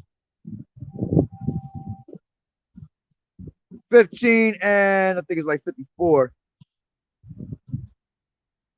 52, and it says, in the moment, in the twinkling of an eye, at the last trump, for the trumpet shall sound, and the dead shall be raised incorruptible, and we shall be changed. All right, because the dead is going to rise first. All right, matter of fact,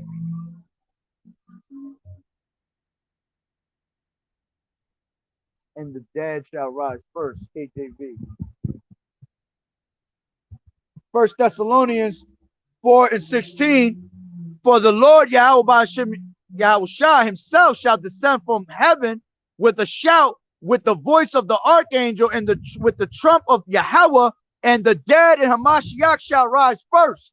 You see, the dead is going to rise first, man. Going to be on them chariots, all right, before anybody else. Okay? And then the ones that are righteous that are still remaining in this time down on earth, they're going to be rising to the chariots afterwards. All right? So if you're not written in the book of life, all right, you're going to be risen up just to be destroyed again. Just to be put back to night.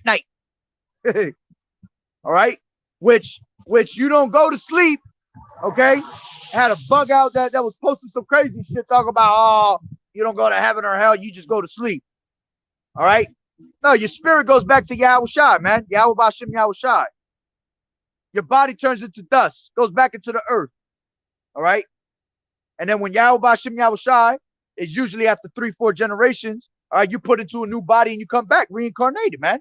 All right. As a matter of fact, it tells you that in Psalms. Let me grab that. Psalms 104. All right, Psalms 104. And where's it at?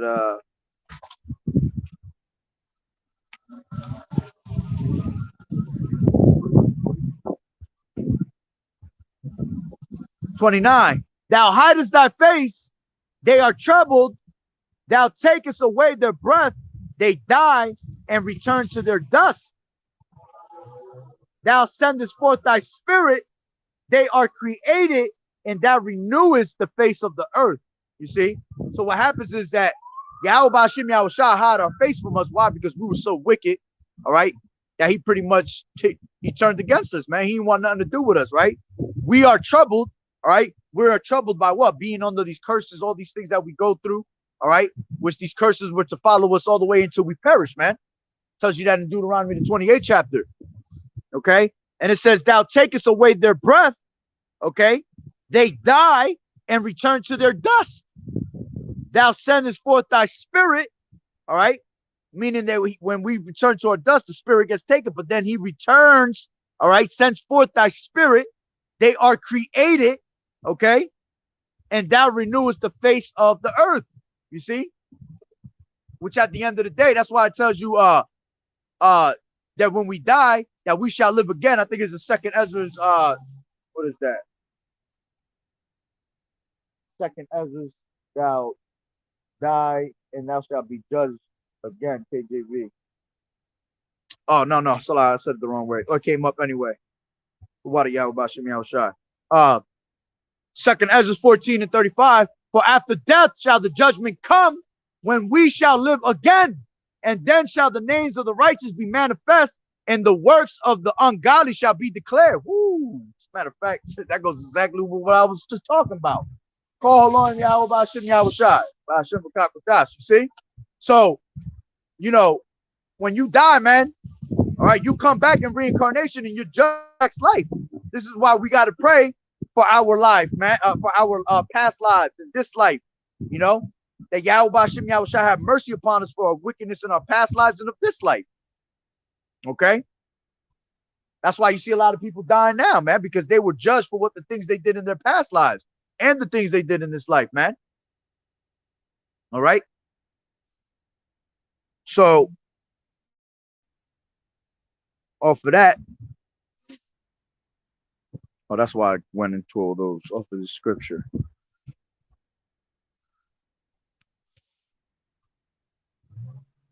Woo. Psalms 2 and 4. He that sitteth in the heavens shall laugh.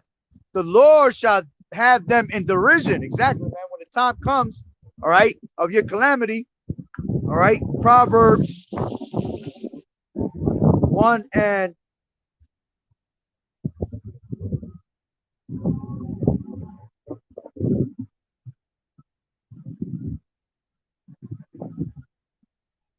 22. How long, ye simple ones, will ye love simplicity, and the scorners delight in their scorning, and fools hate knowledge?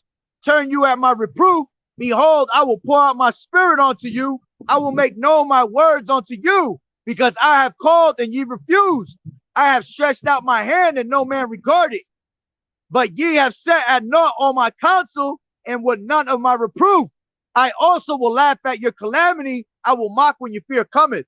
So Yahweh Bashim Yahushua gonna laugh at you in that day, man. All right? When he have you doing all types of crazy ass shit, all right, looking like a damn fool, he gonna laugh at you, man. He gonna mock you. You see, you wanted to laugh at the prophets. You wanted to mock the prophets. You wanted to scoff the prophets. See, don't you know when you do that, you're actually laughing, scoffing, mocking Yahweh Bashim Yahushua, because Yahweh Bashim Yahushua speaks to his prophets, man.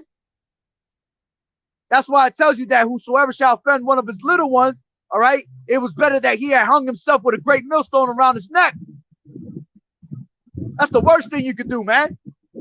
One of the worst things you could do is put your hands on us, man. He said, touch not my anointed. Why? Because we're the apple of his eye. So there's consequences for things like that. And though it doesn't happen right away, all right, it will happen eventually.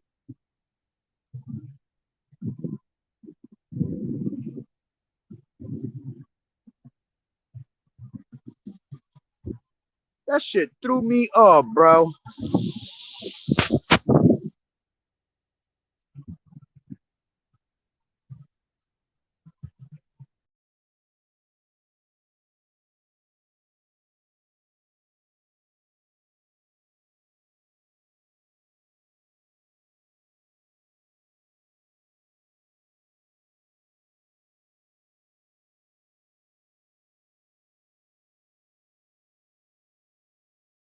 Salakia. Yo, Esau mad as hell right now. Woo, Esau mad as hell right now. The water Yahawah Shah for letting me be back on here though. Yeah, that shit was crazy. That shit just threw me right off. That was bugged out. The water Yahawah Shah for letting the live still run. That's how you know Esau be watching. He be mad as hell, man. All right. Not even Esau. That's Satan right there. Satan mad as hell. Okay. Um.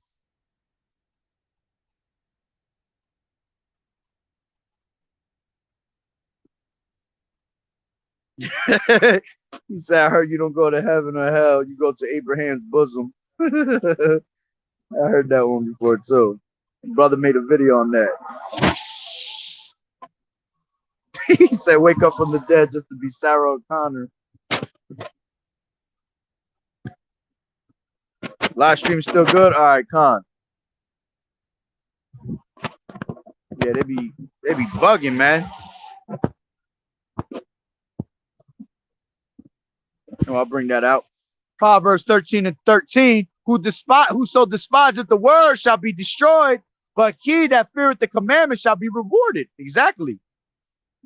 All right. Your labors of love, man, they don't go unrecognized, man. All right. Yahweh Shem Yahushua said, what? He is not to forget your labor of love for this word, toward the ministry. Okay. This is why we got to be steadfast and unmovable, man. For our labor is not in vain. These works will follow us, man. Matter of fact, in the kingdom, man, we're going to be written in the book. We're going to be showing our kids the book. And then we're going to be teaching Esau. The same way he tried to teach us his bullshit history. Now you're going to learn about our history. All right. You're going to have to read about your damn self, how you were destroyed. You see? That's right. This is James. I said James, Salakia. It says King James on it. That's why. Hebrews 10:31. It is a fearful thing to fall into the hands of the living power. Exactly. That's why when the time of Jacob's trouble come, all right, it's going to be a fearful thing to fall into the hands of the living power. If you being wicked, if you part of them 2/3, man, this is going to be crazy for you, man. All right. Imagine, Yahweh Shem Yahushua, I say this all the time in my videos. He turn your ass into a pretzel, Auntie Anne's pretzel, twist it up, keep your ass alive. All right. Have you walking like that too. Going into some shit.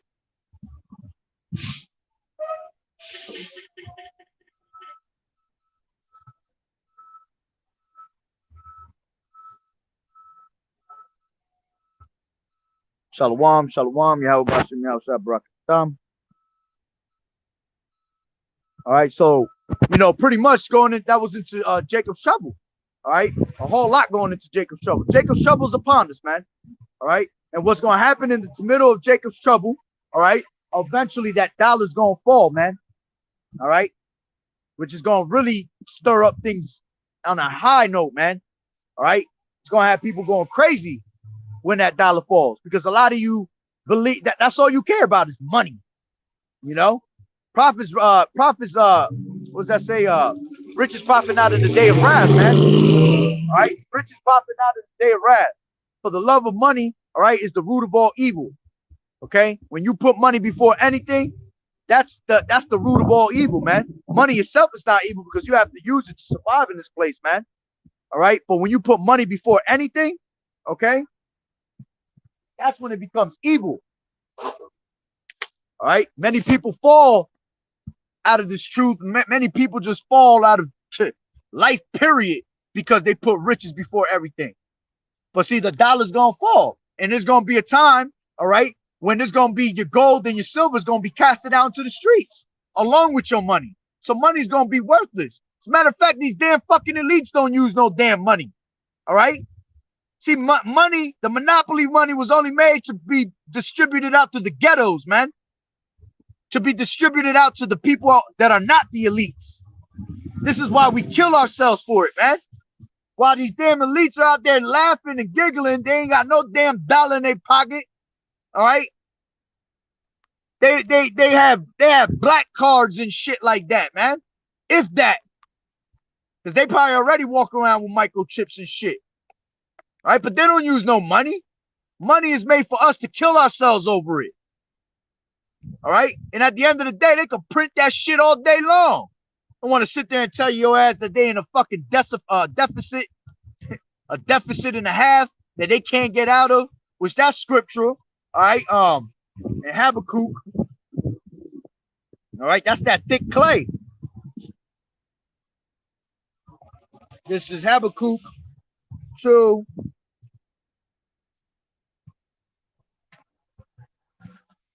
And I'll start from 4. And it says, but his soul, which is lifted up, is not upright in him, but the just shall live by faith. Yea, also because he transgresseth by wine, he is a proud man, neither keepeth at home, who enlargeth his desire as hell, and is as death, and cannot be satisfied, but gathereth unto him all nations, and heapeth unto him all people. Shall not all these take up a parable against them, and a taunting proverb against him, and saying, who to him that, Salakia, woe to him, woe to him that increaseth that which is not his. How long? In him that laddeth himself with thick clay. You see? And that's what that thick clay is right now, man. That whole deficit that we in, what is it? It's like 30 trillion. What the hell is the number? I forgot what the hell the number was, man. That's lies, man. Bullshit. All right? That's all part of them trying to get, more out of you, bringing a reason to bring in hyperinflation. All right? Hyperinflation always happens when we're in the middle of wars. That's how you know World War III about to pop off, man. All right, but this damn devil's greedy.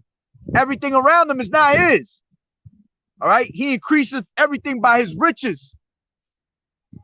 All right, that's why it tells you in let me grab that real quick.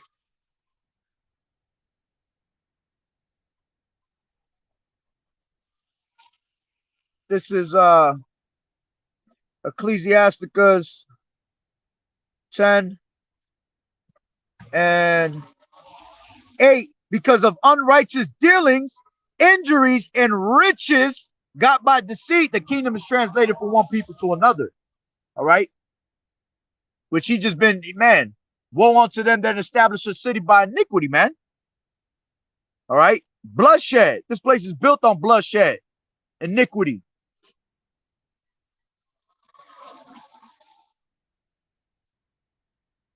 That's the spirit. See, brother, put it up. This is Proverbs. Yeah, Nahar, that was the spirit on that one. Proverbs 11 and 28. And it says, he that trusteth in his riches shall fall, but the righteous shall flourish as a branch. Exactly. All right. You ain't getting nowhere with riches, man. Psalm 73 and 12. Behold, these are the ungodly who prosper in the world. They increase in riches, man. That's all they're about, is their riches. And as a matter of fact, that's why it tells you, what is it? Psalms 37. Psalms 37 and 7. It says, rest in the Lord and wait patiently for him. Fret not thyself because of him who prospereth in his ways, because of the man who bringeth wicked devices to pass. Cease from anger, forsake wrath, fret not thyself in any wise to do evil. All right. So, you can't be jealous of this damn devil because he prospers in everything he does, man. The earth is given into the hand of the wicked. He gonna prosper, man. But that's only for a moment. Job 20 tells you that, man. The triumphing of the wicked is for a moment. All right, it's short. The triumphing of the wicked is short. The hypocrite are for a moment. All right. Yeah, it feels like a long time because being in the society, everything feels like a damn long time. But to the Lord, that shit is short.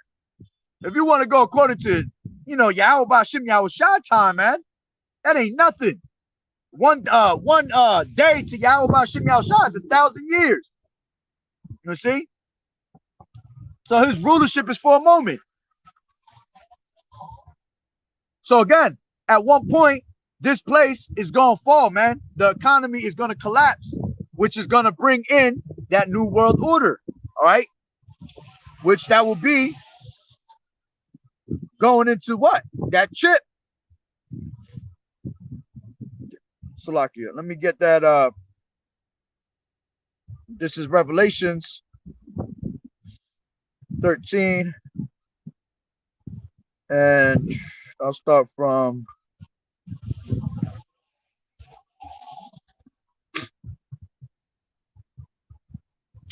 I'll start from 11. And it says, and I beheld another beast coming up out of the earth, and he had two horns like a lamb, and he spake as a dragon. All right. Two horns going into, the Democratic, the Republicans. All right. And then it says, and he spake as a dragon. All right. Which this devil speaking them draconian laws as we speak right now, man. All right. Unrighteous decrees being pushed upon you, man. And then it says, and he exerciseth all the power of the first beast before him, and he causeth the earth and them which dwell therein to worship the first beast whose deadly wound was healed. All right. Going into what? The ancient Roman pagan empire, man. All right. Which there are today, all right, is the revival of the Roman Empire. You see? Which it will go into, NATO, EU, okay? That beast. 13, and it says, and he does great wonders, so that he maketh fire come down from heaven on the earth in the sight of men, and deceiveth them all that dwell on the earth by the means of those miracles, which he had power to do in the sight of the beast, saying to them that dwell on the earth that they should make an image to the beast, which had the wound by a sword and did live. All right. And again, that's going into that revival empire, man. All right. Because, going into when the sword was brought down, all right, there was at one point where there was 1,000 years where they didn't matter of fact, let me grab it. Revelations 20.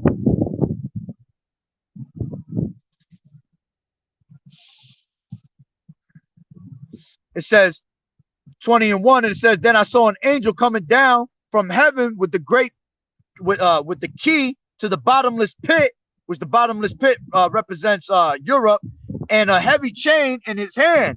He seized the dragon and that old serpent, who is the devil and Satan, and bound him in chains for 1,000 years. And the angel threw him into the bottomless pit, which he then shut and locked Satan. So he then shut and locked, so Satan could not deceive the nations anymore until the 1,000 years were finished. Afterward, he must be released a little while. You see, so there was a time frame where for 1,000 years, man, this devil was a nobody, man. All right. He was wounded. All right. But then after those 1,000 years, he was going to be revived. And when did he come back? The rebirth of the Renaissance era. Okay. And it says,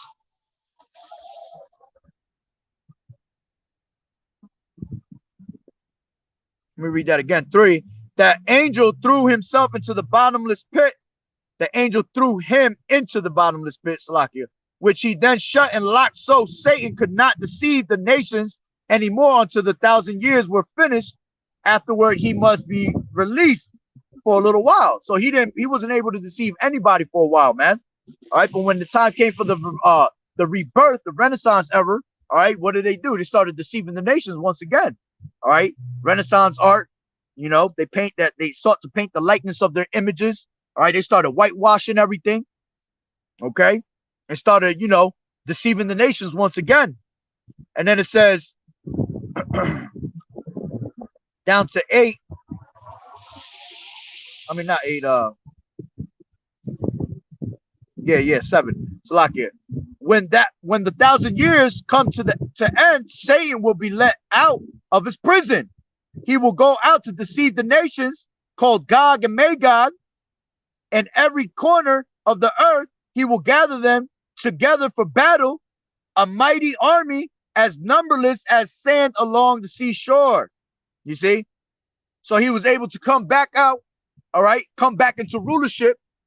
All right, and that goes again. That will go into the times of when I was reading earlier, Malachi 1 and 4. All right, they will start to rebuild the desolate places and things like that. All right, and they started deceiving the nations once again. So that was the revival of that Roman, that ancient Roman Empire. All right, so going back to Revelation 13. 13 and 14, and with all the miracles, Salakia. 14, and deceiveth them that dwell on the earth by the means of those miracles which he had power to do in the sight of the beast, saying to them that dwell on the earth that they should make an image to the beast, which had the wound by a sword and did live. All right, and the means of those miracles is with this technology that you have out right here. He's deceiving the nations with all types of this technology right now. All right, we're living in that time of that that fourth industrial revolution, the internet of things, man. Everything is technology. All right, to the point where you done lost touch with reality, because everything is a damn is some type of technology, internet. All right, you got this bugged out metaverse about to pop off. All right, which I seen a brother post. I forgot what one of you brothers posted that up, man. Bugged out. You had a woman. I want to tell my story about me being ravished in the metaverse. Shut your ass up.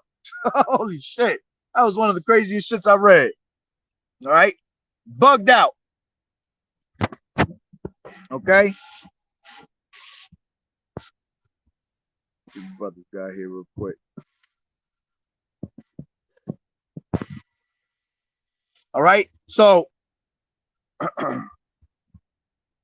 going back. All right. Those miracles were the technology. All right. And then it says 15. And he had power to give life onto the image of the beast, that the image of the beast should both speak and cause that as many as would not worship the image of the beast should be killed. All right. So he had life to give, he had power to give life onto that image of the beast. All right. The old ways. Okay. The image. Think about it. Let's go into that. All right. He, okay. Who's the he? Esau. These top banking families, man. These banking families are the ones that rule the world. Job 9:24. The earth is given into the hand of the wicked. The ones that rule the world is the top banking families, man. 13 bloodlines. Okay. They are the ones that are, man, they got these secret societies, the Illuminati, all right? Which they are the Illuminati that have wisdom on the wicked side, man. They get all their power. All right, let's get that. This is man, for real. Oh, I'm dying. Oh yeah, word. Slocky, let me put my stop raining. Like comes in and out. All right. What was I just saying? Man, I just lost my spot. Oh, 2 Thessalonians, the water Yahawah's shot. 2 Thessalonians 2 and I think it's 9. Yep, and it says, I started 8, and it says, and then shall that wicked be, you know what? Let me start down from 4. All right.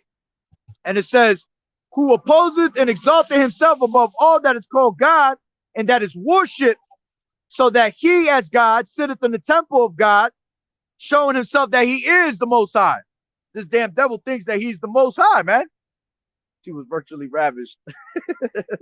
That shit just sound crazy, bro. All right. So this devil think he is the Most High. How does he think he the Most High? By taking control of everything, trying to manipulate the weather, man. Take people and turn them into cyborgs, transhumanism. All right. By them having control and putting that microchip in you. All right. Which our bodies are temple. We are the temple of the Most High. All right. Of Yahweh Bashim Yahushai. So he wants to sit in the temple of the Most High. All right. He wants to sit in you with that microchip, man. Being able to see your every move. All right. When you go to take a shit, you can't take it unless he's there with you. You see? Everything you can't go out there and finesse your woman without him being there with you. Okay? You can't do nothing in society without this damn devil knowing your every single move. Okay? So he wants to sit in the temple of the Most High, which will be us, to control us, have complete control over us, man. And we're in a time where, man, you see how these people are hacking all types of shit. So imagine him with that technology in your body. That damn devil will be able to hack your ass, man. You see? He wants to know your thoughts. That's crazy that somebody could know your thoughts. All right.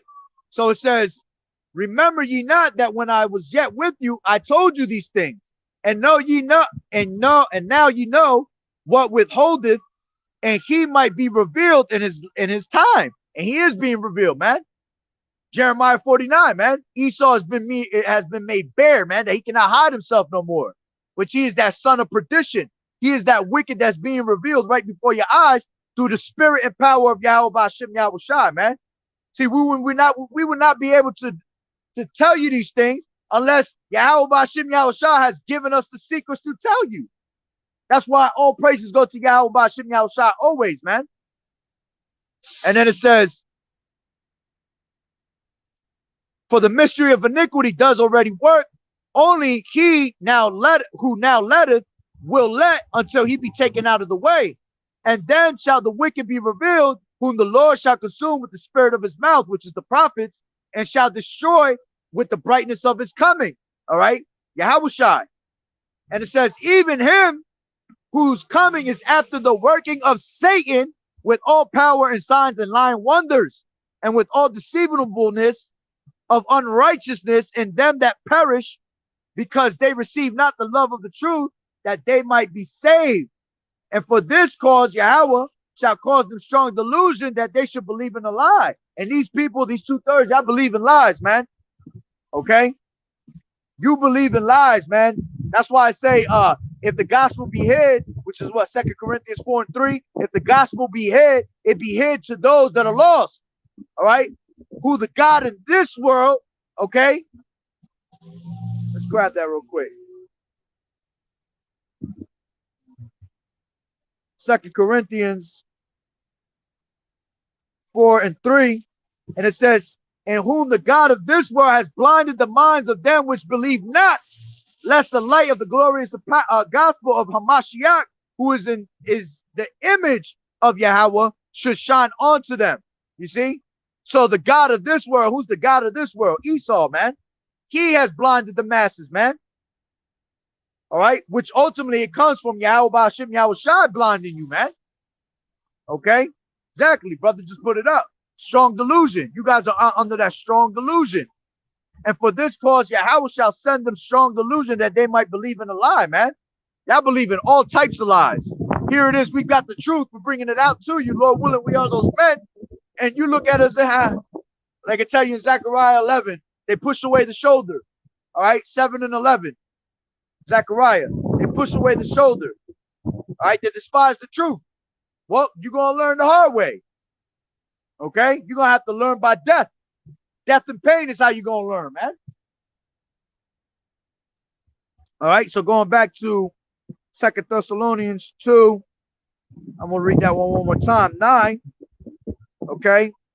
Even him whose coming is after the working of Satan with all powers and signs and lying wonders, and with all deceivableness, of unrighteousness in them that perish, because they receive not the love of the truth, that they might be saved. All right.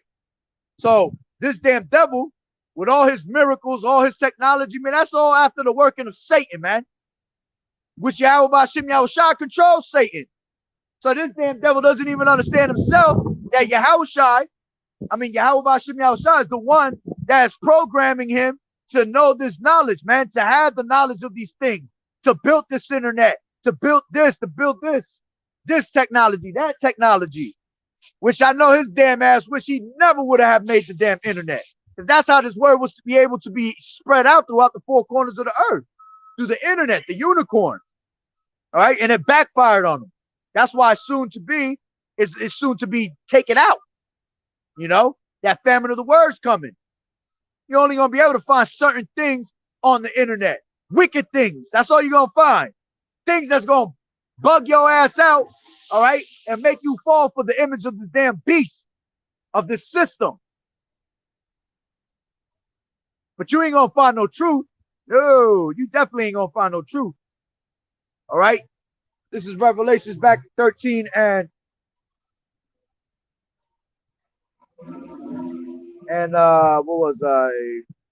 14. And deceiveth them that dwell on the earth by the means of those miracles which he had power to do in the sight of the beast, saying to them that dwell on the earth, and they that make an image to the beast which had the wound by the sword and did live. All right. And he had power to give life unto the image of the beast, that the image of the beast should both speak and cause that as many as would not worship the image of the beast to be killed. So now that goes into what? That goes into us. All right. The men of the Lord, the believers. All right. They get a title. How? Because you're against the society. So this is why they call you extremists, terrorists. Okay. They call you a criminal. If you're not down with the ways of the society, they say what? He must be killed. He's a problem to our society. Okay, remember what it told you in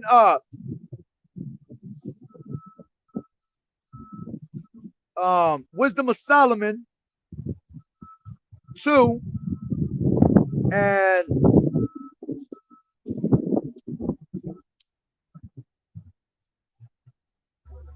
10. Let us oppress the poor righteous man. Let us not spare the widow, nor reverence the ancient gray hairs of the aged. Let our strength be the law of justice, for that which is feeble is found to be nothing worth. Therefore, let us lie in wait for the righteous, because he is not for our turn. He is clean contrary to our doings. He upbraideth us with our offending the law, and objective to our infamy, that the transgressings of our education. So they know that we're totally against them, man. Contrary to the things that they want to bring out in this society. Okay, we were made to what? Reprove his thoughts, correct them, reveal him. Okay, it says he professes to have the knowledge of Yahweh, and he causes himself the child of the Lord Yahawashi. He was made to reprove our thoughts. He is grievous unto us, even to behold, for his life is not like other men's. His ways are of another fashion. We are esteemed of him as counterfeits. He abstaineth from our ways as from filthiness. He pronounceth the end of the just to be blessed, and maketh his boast that Yahweh is his father. Let us see if his words be true, and let us prove what shall happen to him at the end. For if the just man be the son of Yahweh, he will help him and deliver him from the hand of his enemies. Let us examine him with despitefulness and torture, that we may know his meekness and prove his patience. Let us condemn him with a shameful death, for by niggas is fighting over there. For by us Salakia. Let us examine him with despitefulness and torture, that we may know his meekness and prove his patience. Let us condemn him with a shameful death, for by his own saying he shall be respected. Okay, you see. So because we don't want to be down with this society, all right, what's going to happen is they're going to seek us to put us down. to put us down to death, man. Why? Because we're exposing them. All right. We're pretty much opening minds. Man, them niggas fighting over there behind that bus. I can hear him yelling. Basically, we're opening up the minds, all right, to the truth, to the madness. So this is where they put you in a category instead of actually going after you individually, which that would take a whole lot of energy out of them. All right. They pretty much put these different names upon us. Okay. And out of all the names, they'll actually grab one huge name. Okay. And that's what you're called, going into like extremists. All right. You're an extremist. But off of extremists comes what? You are against the ways of the society, so you are a danger to the society. Okay. You are you a threat to society, basically. Okay. You got damn, I was thinking of another one. You're a what do you call those conspiracy theorists? Okay. So with all these different words, okay, with all these different words, it had to be Edomite. It was an Edomite. All right. Yep, that was another one I was gonna say. Black Hebrew Israelites. All right. Project Megiddo. Exactly. You can look these things up, man. We're on a list, which none of us is black. All right. We different shades of brown. But see, they come up with these words and then slap that shit on you, man. All right. Yeah. We got Hispanic Hebrew Israelites. All types of bugged out shit. But with all those different names, they just gonna put on top of it extremists. That bus driver about to come out and whoop his ass.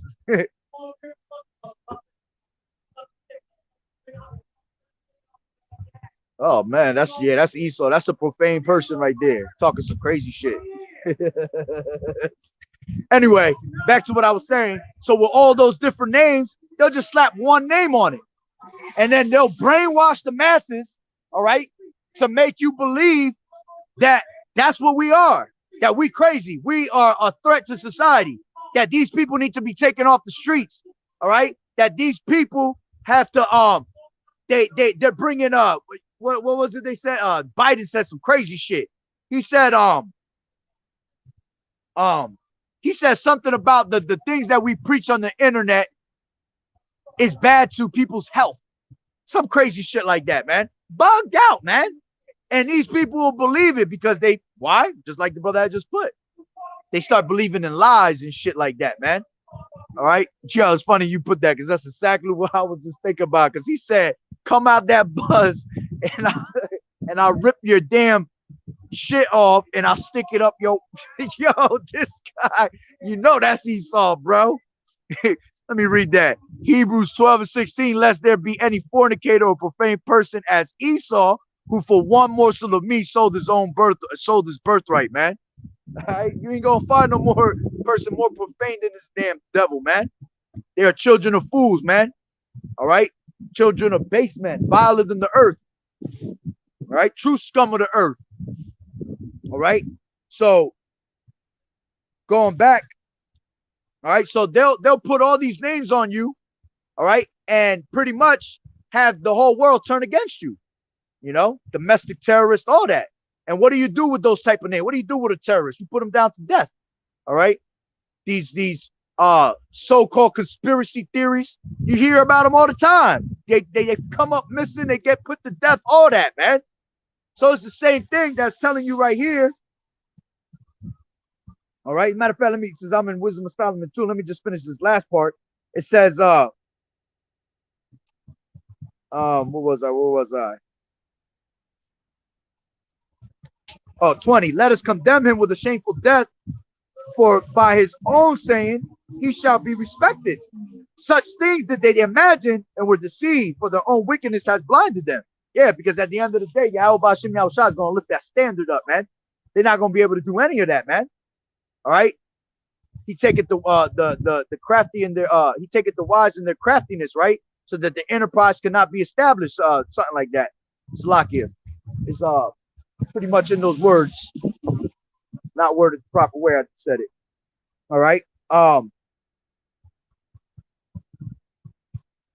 He taketh the wise in his own craftiness, so their enterprise should not be. I forgot how it goes. But I don't want to lose train of thought. So it says, such things that they imagine and were deceived, for their own wickedness had blinded them. All right. Their own wickedness at the end of the day is going to blind them. All right. These people that are against us are not going to be able to come up against us. Jeremiah 20 and 11. And it says, but the Lord is with me as a mighty terrible one. Therefore, my persecutors shall stumble, and they shall not prevail. They shall be greatly ashamed, for they shall not prosper. Their everlasting confusion shall never be forgotten, man. You see? So at the end of the day, these persecutors, man, they're not going to be able to come up against the true men of the Lord, man. That standard is going to be lifted up. All right? So going back to Revelation 13 and 15, and he had power. He is the what? The elites, okay? Had power to give life unto the image of the beast. What's the image of the beast? All right, man, there's so many ways you could go about it. All right. Different types of you got their government structure. All right, you got their you got the medical field. All right, democracy, homosexuality. All right. I think I got a couple of them written on the side over here.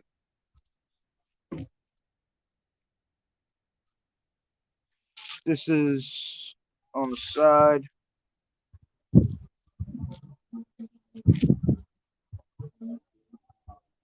Yeah, democracy, religion, idolatry. All right. Their adultery, their adultery that they teach you, man.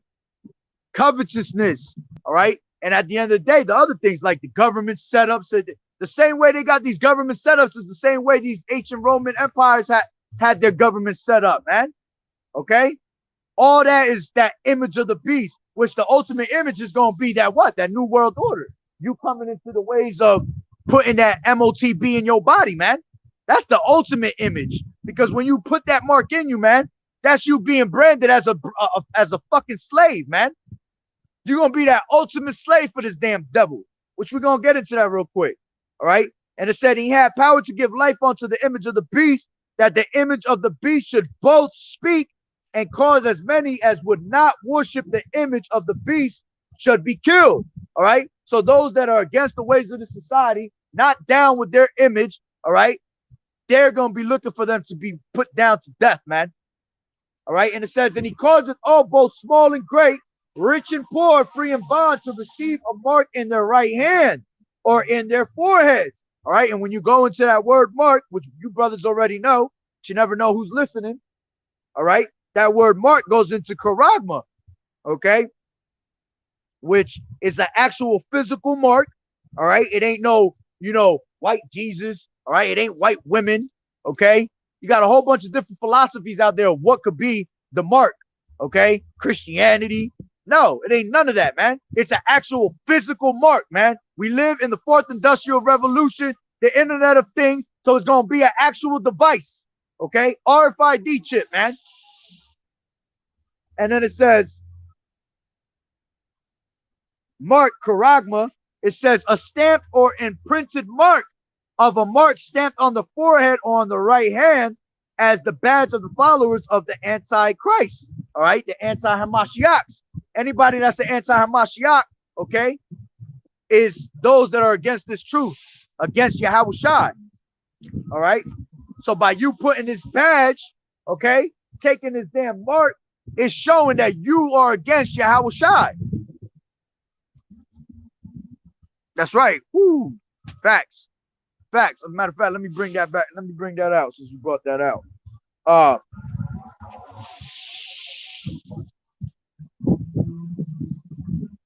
The Tower of Babel.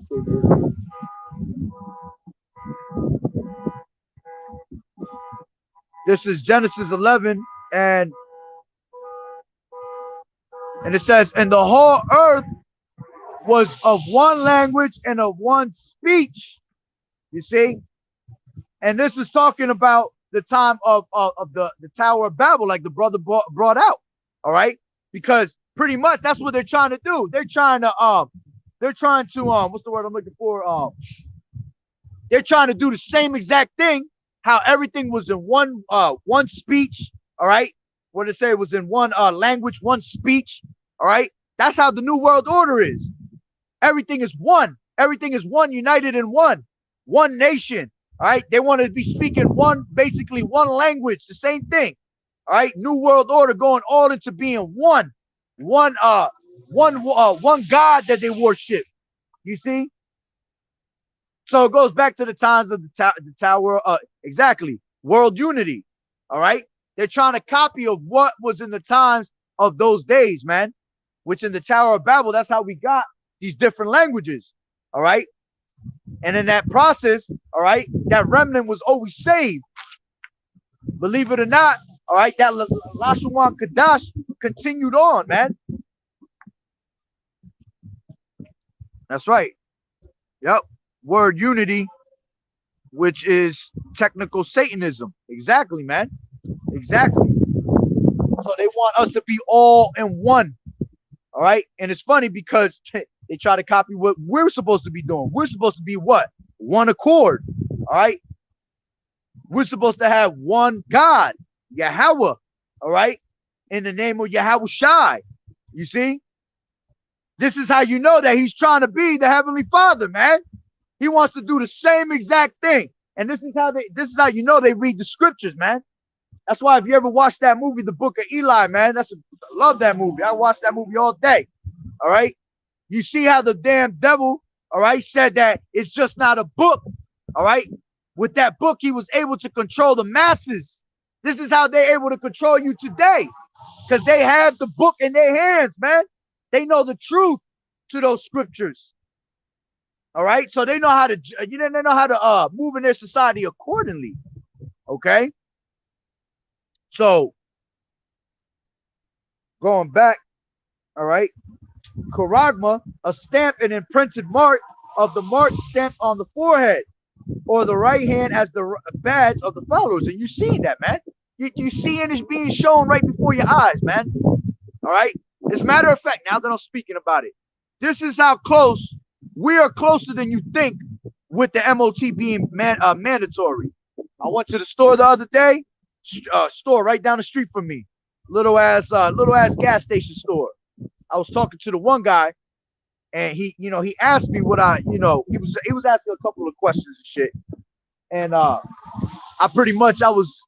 was kind of telling him in a certain way that the dollar is gonna fall and that they're gonna bring in a new technology. Talk about the MOTB, and it's funny because he said, "Oh, it's already out here." I actually got 2 customers that come here every day and they swipe their hand. And I was like, "What?" I said, "Where the hell you got the technology for you to swipe it?" He showed me right where you put the your card that has the chip. You know how you just slide it up and it just detects it? It's the same place. Right above that is like an Apple, it's like your Apple phone. I think you can swipe your Apple phone and shit like that now. He was saying that they're already doing it. He said he literally got 2 customers that come every day. They use no money. All they do is swipe their hand. And he was telling me that he's showing it, that they showed him that it's an actual chip in the right hand, man. This shit is here. This shit is in my town. You see? This is how close it is. The thing is, they've been doing it for a while, man. They've been chipping people for a minute, man. You go to Sweden, they doing fucking chip fest out there, man. That shit is like nothing. Matter of fact, the one brother from Mississippi camp did a lesson where there was a guy named Hades that was a tattoo artist that has a brand called Flesh, and he actually gives chips, for those that want it. They're out there, man. The thing is that it hasn't been made mandatory. There's people actually out there that you ain't got to fucking make it mandatory too. They just think that shit is cool. Oh, this is some shit. Oh, I'm down with that. They'll tell you this is going to be the new technology. Some people are so brainwashed in technology, man. Exactly. Servitude, man. State of being a slave or completely subject to someone more powerful. Exactly. Their servitude is already there. You see? So you ain't even got to fucking beg this damn person to get it. You see? They're already just down with the society. They love technology. They love the new Apple. They love the new Android. They love the new PlayStation. They love these robots that are coming out. All right. Now you can fucking have these damn robots sexually and everything. Man, bro, people crazy out there, man. That's how bugged out these people are. So it was crazy that when he told me that, I'm just like, I'm looking at him like, where the fuck is the thing to scan? He just said, right where you put your mic, your chip in the card, right above it, it actually scans it. Like it's just a piece like this, and all you gotta do is actually scan it. It goes to show you that all the technology, it don't have to be some fancy technology to scan. They have the scanners on those things, man. Just think about it like this. When you go to a store and they got to take a tag off of a piece of clothing, all right, what do? They usually go right by the register, and there's like a little spot where they actually scan that, which is all magnets and shit like that. But just seeing things like that, it goes to show you that they have all types of crazy technologies, man. All right. So it's out there. It's been out there. And it's going to be made at one point mandatory. When this dollar falls during the times of Jacob's trouble, all right, of this place, you know, all hell breaking loose, you're going to get an announcement. There will be an announcement on that TV at one point. That, and you see it coming because you got all these other damn countries that don't even want to deal with America anymore. That's why hyperinflation is high, because when hyperinflation comes, it's because the value of your money is fucking dropping, man. All right. So going back, Shalakia should bugged out and moved out. All right, that word charagma.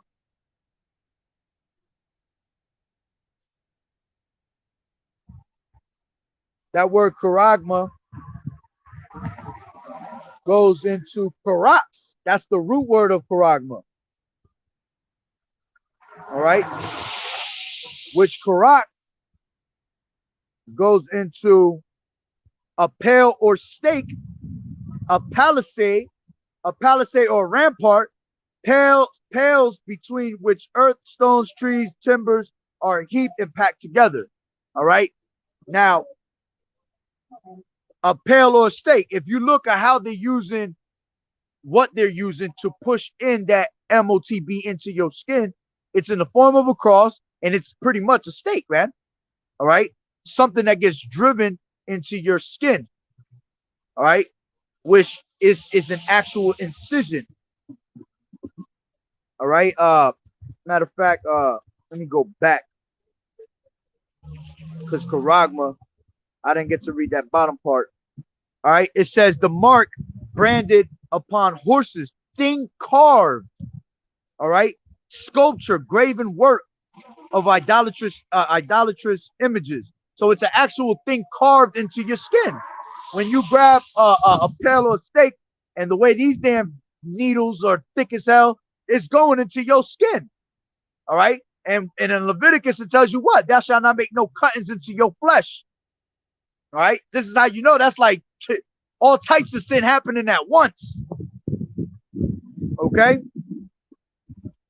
And then let me go back into karax, which is a pale or a stake. And then at the bottom it says a trench, military mound for circumvallation in a siege. Well, who the ones that's going to be putting it in you? It's pretty much going to be, at one point, it's going to be these militaries. All right.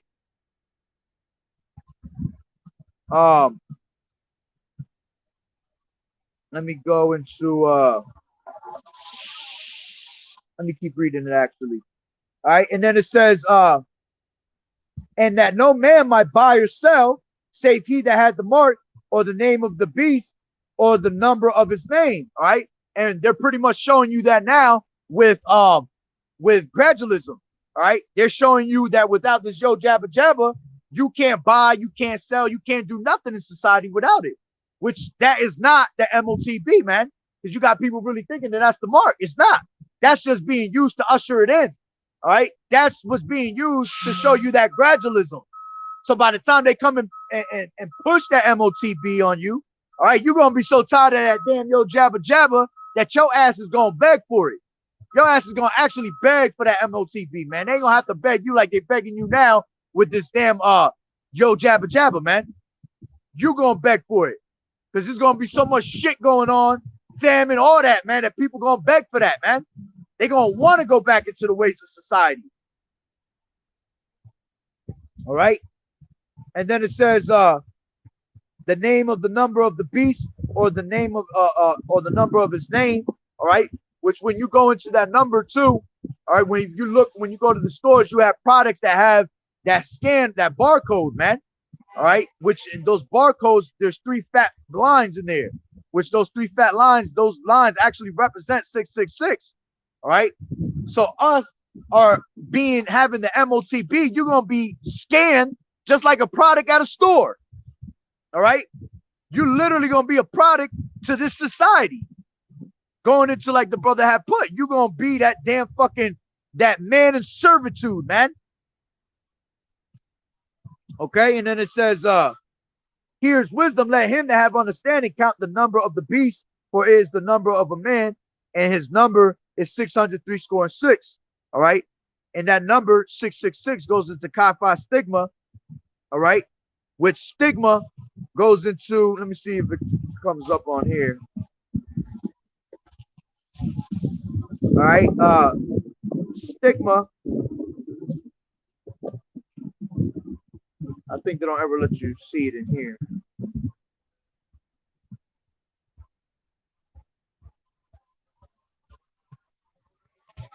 That's why I always gotta go to Salakia.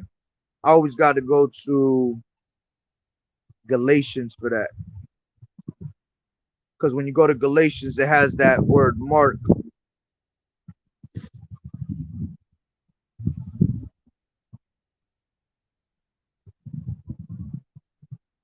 Salakia.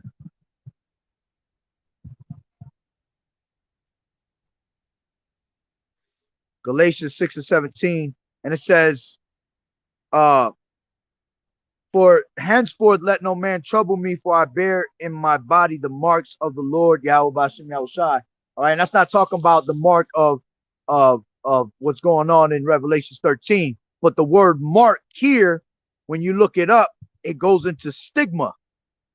All right, that's why I'm going into it. It goes into stigma, which number 666, you know, Chi Phi stigma. All right, stigma goes into, give me 1 second. Stigma goes into a mark pricked in or branded upon the body.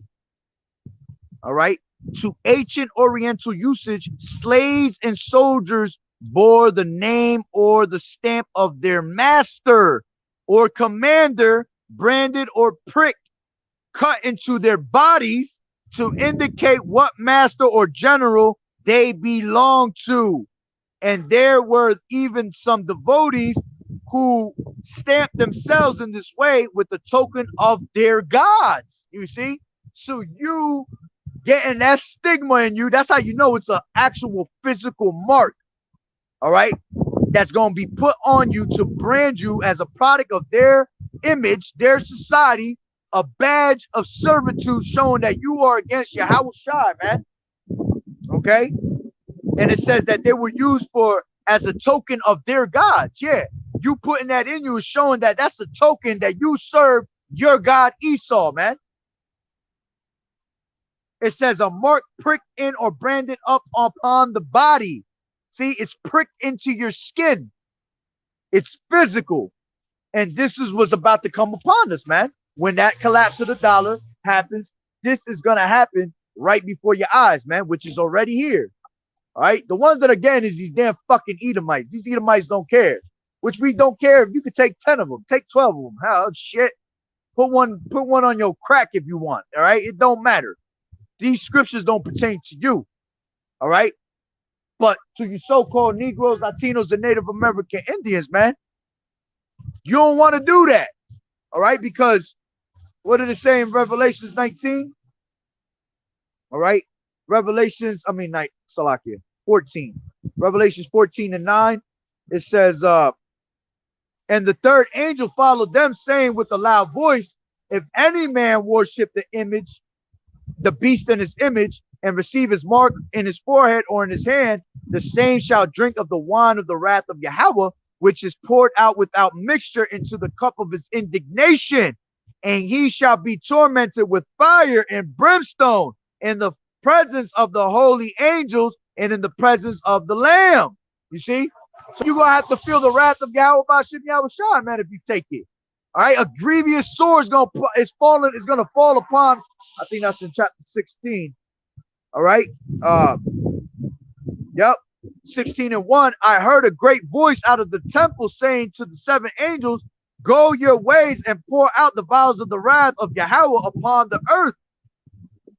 And the first went out and poured his vial upon the earth, and there fell a noisome and grievous sore upon the men which had the mark of the beast, and upon them which worship the image. All right. And when you go into that grievous sore, man, it goes into them being pussing out, man. All right. There's gonna be pus coming out your damn hand, pus coming out your damn fucking forehead. All right.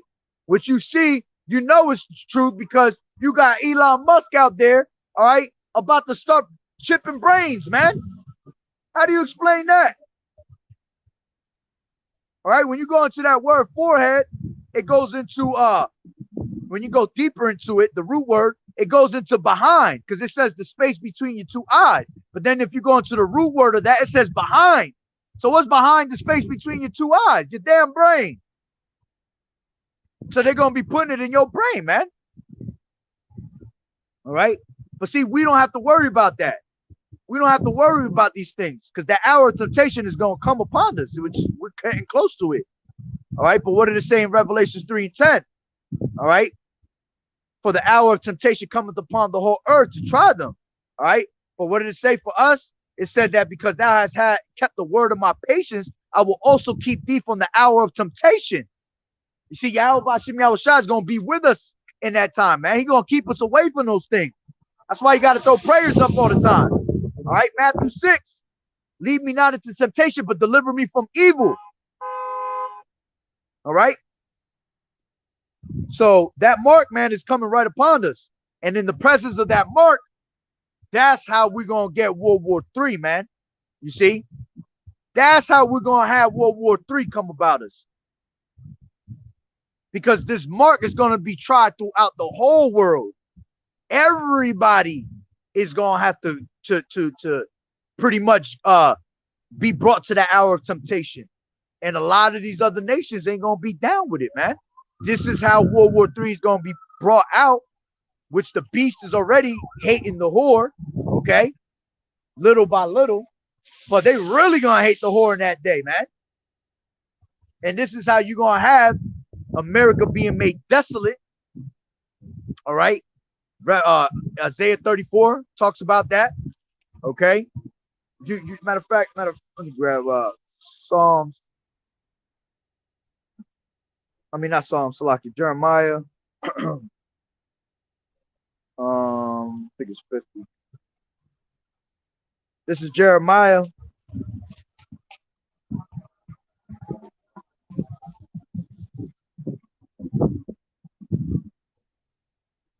One second.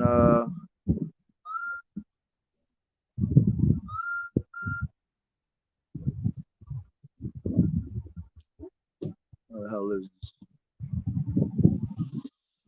Man, I know it's in here.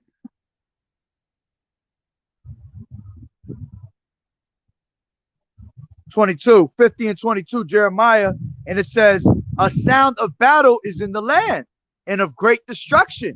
All right. And this is where you getting that sound in the land is pretty much you hearing that the rumors of wars, all right, continually. Everywhere you hear on the news, you're hearing about rumors of wars. All right, you hear about another person joining into the war, joining into, if this person does that, then we gonna help this person, all that. All right, that's that sound of battle that's being sounded out, that alarm to the spirit and power of Yahweh Bashem Yahweh Shai, letting you know what time it's about. It's about to be, man. You see? Let me jump into Isaiah 9 and 5, and it says, for every battle of the warrior is with confused noise and garments rolled in blood. Yeah, because back in the day, the battles was all about fucking swords clinging back and forth. Cha-ching, cha-ching. You see? People getting stabbed and bloodshed all over the place. All right? But we're not living in those times no more, man. All right? As a matter of fact, you know, it's a great, I think it's a, damn, I have it at home. I think it's a National Geographic or National History, one of those. It's called The History of Mankind, and it's not even it's not even what it really sounds. It's actually about weapons of war, where they show you how throughout the years everything started like way back. It started with, like, I think it was like a rock, and then it turned into a sword, and then it turned, then it turned into bow and arrows, then it turned into swords, and all the way till now, where it's showing you weapons of war, you know, guns, missiles, all that. So back in the day, all right, everything was confused noise, swords, all right, garments rolled in blood, people bleeding all over the place, man. But what does it say after that? It says, but this shall be with burning and fuel of fire. You see, this is going to be with burning and fuel of fire, man. Matter of fact, a couple scriptures off of that. I think of this is Isaiah 54 and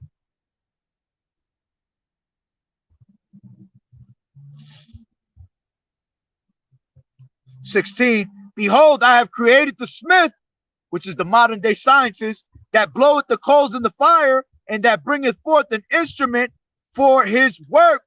And I created the waster to destroy. You see?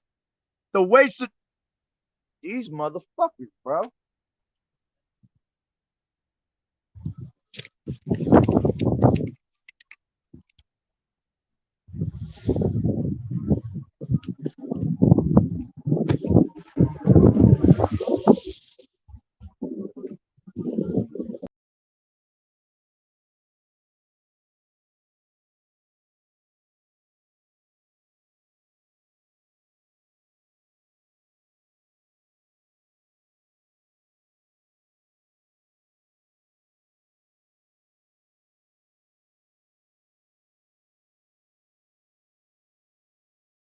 Man, these devils ain't playing, yo. These devils is not playing, bro. They straight kicking me off my lot. I'm surprised I'm actually able to jump back on. That shit crazy, bro. The water y'all about to me outside again. 3,000 troops. Yeah, look at that. 3,000 more U.S. troops called up this week to go to Eastern Europe. Man, you be hearing, and this is why you have to understand that it might possibly slow down. All right, this rumor talk and all that, it might fade away for a second. It's not gonna go away because it's gonna happen, but it might fade away with the rumors, because you got fucking Biden. All right, he says we're going to war, then we're not. You're doing this, we're doing that. All right, he got you all confused, man. And again, the only way that true World War III, when them ICBM missiles is flying all over, all 200 million of them, all right, is going to take place, is the MOTB being mandatory throughout the world, man. Because that's when it tells you in Job, all right, Job 20 and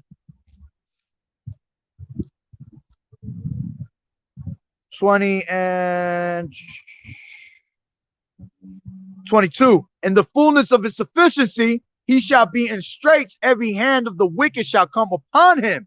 Where he is about, when he is about to fill his belly, Yahweh by Hashem Yahushua shall cast the fury upon his wrath. I mean his wrath upon him, and he shall rain it upon him while he is eating. You see? So when he thinks that he got the whole world in that trick bag, all right, which Yahweh by Hashem Yahushua got your ass in the trick bag, all right, that's when he gonna rain it upon him, man. He gonna rain these missiles. He gonna rain everything upon you, man. All that wickedness, that all them crafty ass devices, all that shit gonna come back and smack you in your face, man. You see? So going back to Isaiah 54, behold, I have created the smith, the modern day scientist, that bloweth the coals in the fire, and that bringeth forth an instrument for his work, and I have created the waster to destroy. All right, talking about them nuclear missiles, man. The modern day scientist was created just so he could create the waster to destroy, man. The missiles. All right, and there's no way to escape that. So this time, it's not going to be with confused noise. It's not going to be with garments rolled in blood. It's going to be with straight fire. All right. And it tells you that. And let me grab Malachi 4:1. And it says, for behold, the day cometh that shall burn as an oven, and all the proud, yeah, and all that do wickedly shall be stubble. That's why your ass got to get that powerful ass state of mind out of your damn head. All right.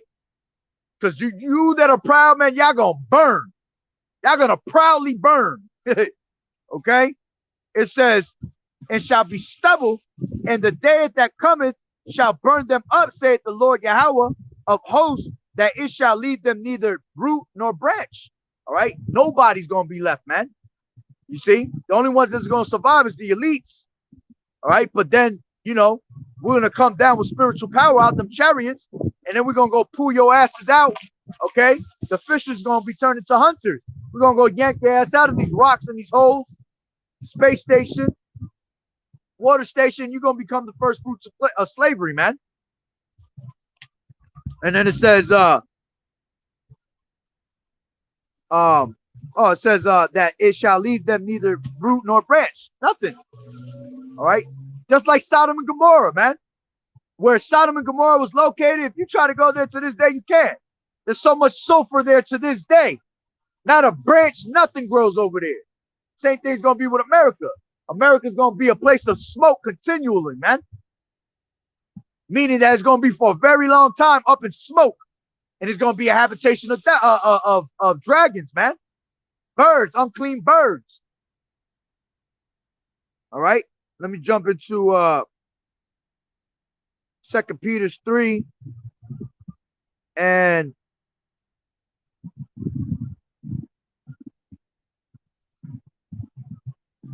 2 Peter 2 and 3. I'll start at 3, and it says, knowing this first, that in the last days shall come scoffers, walking after their own lust, and saying, where is the promise of his coming? And you got people like that, man, mocking Yahweh Bashem Yahushua, talking about where is your power? When is he coming? All right. These things are not going to come back onto Yahweh Bashem Yahushua void, man. Tells you that in Isaiah 55. All right, all these things are gonna come right on time. Habakkuk 2 and 3. The vision is yet set for an appointed time. To everything under the earth has under the sun has a purpose, man. All right, and that time will come when Yahweh Bashem Yahushua is ready for it. All right, so the vision is yet for an appointed time. Though it tarry, it will not tarry, man. It might seem like it's taking long, but we on Yahweh Bashem Yahushua's time.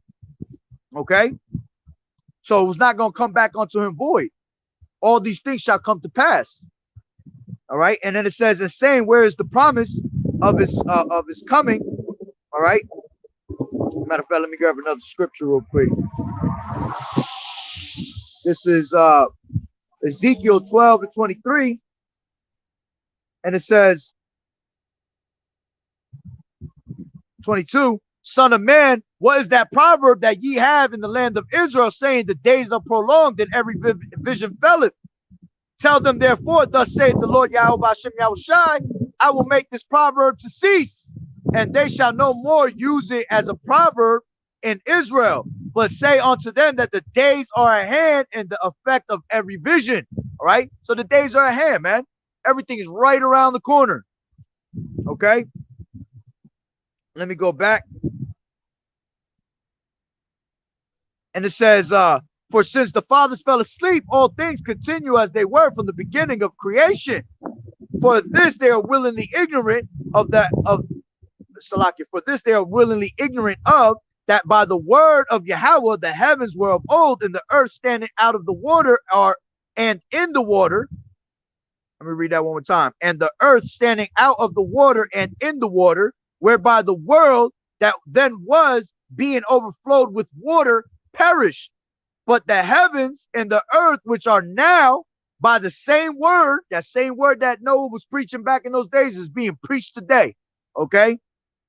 And it says, are kept in store, reserved unto fire against the day of judgment and perdition of ungodly men. You see? So these days are preserved for fire, man, which is a perfect balance. And Yahweh Hashem Yahushua is about balance.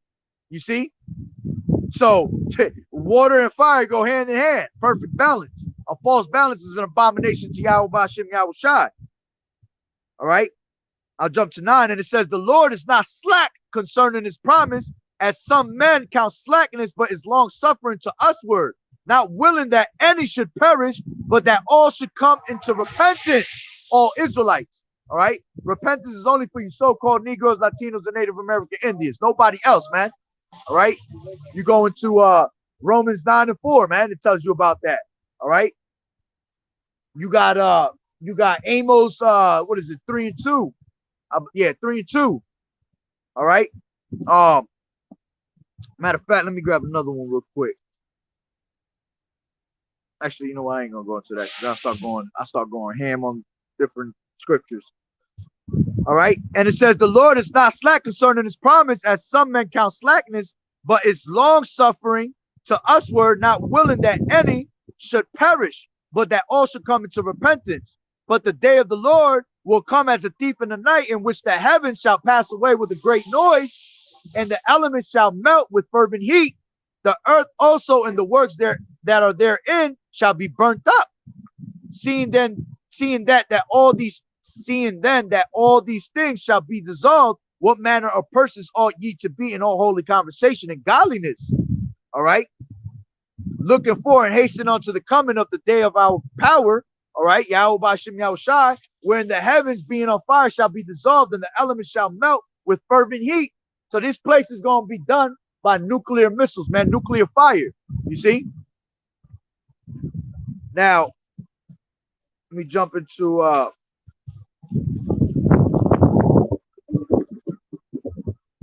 Revelations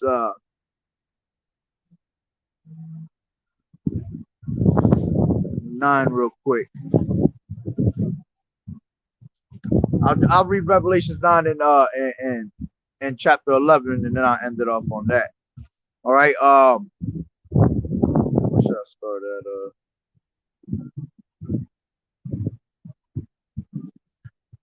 Matter of fact, you know what? Let me bring out Revelations 18 and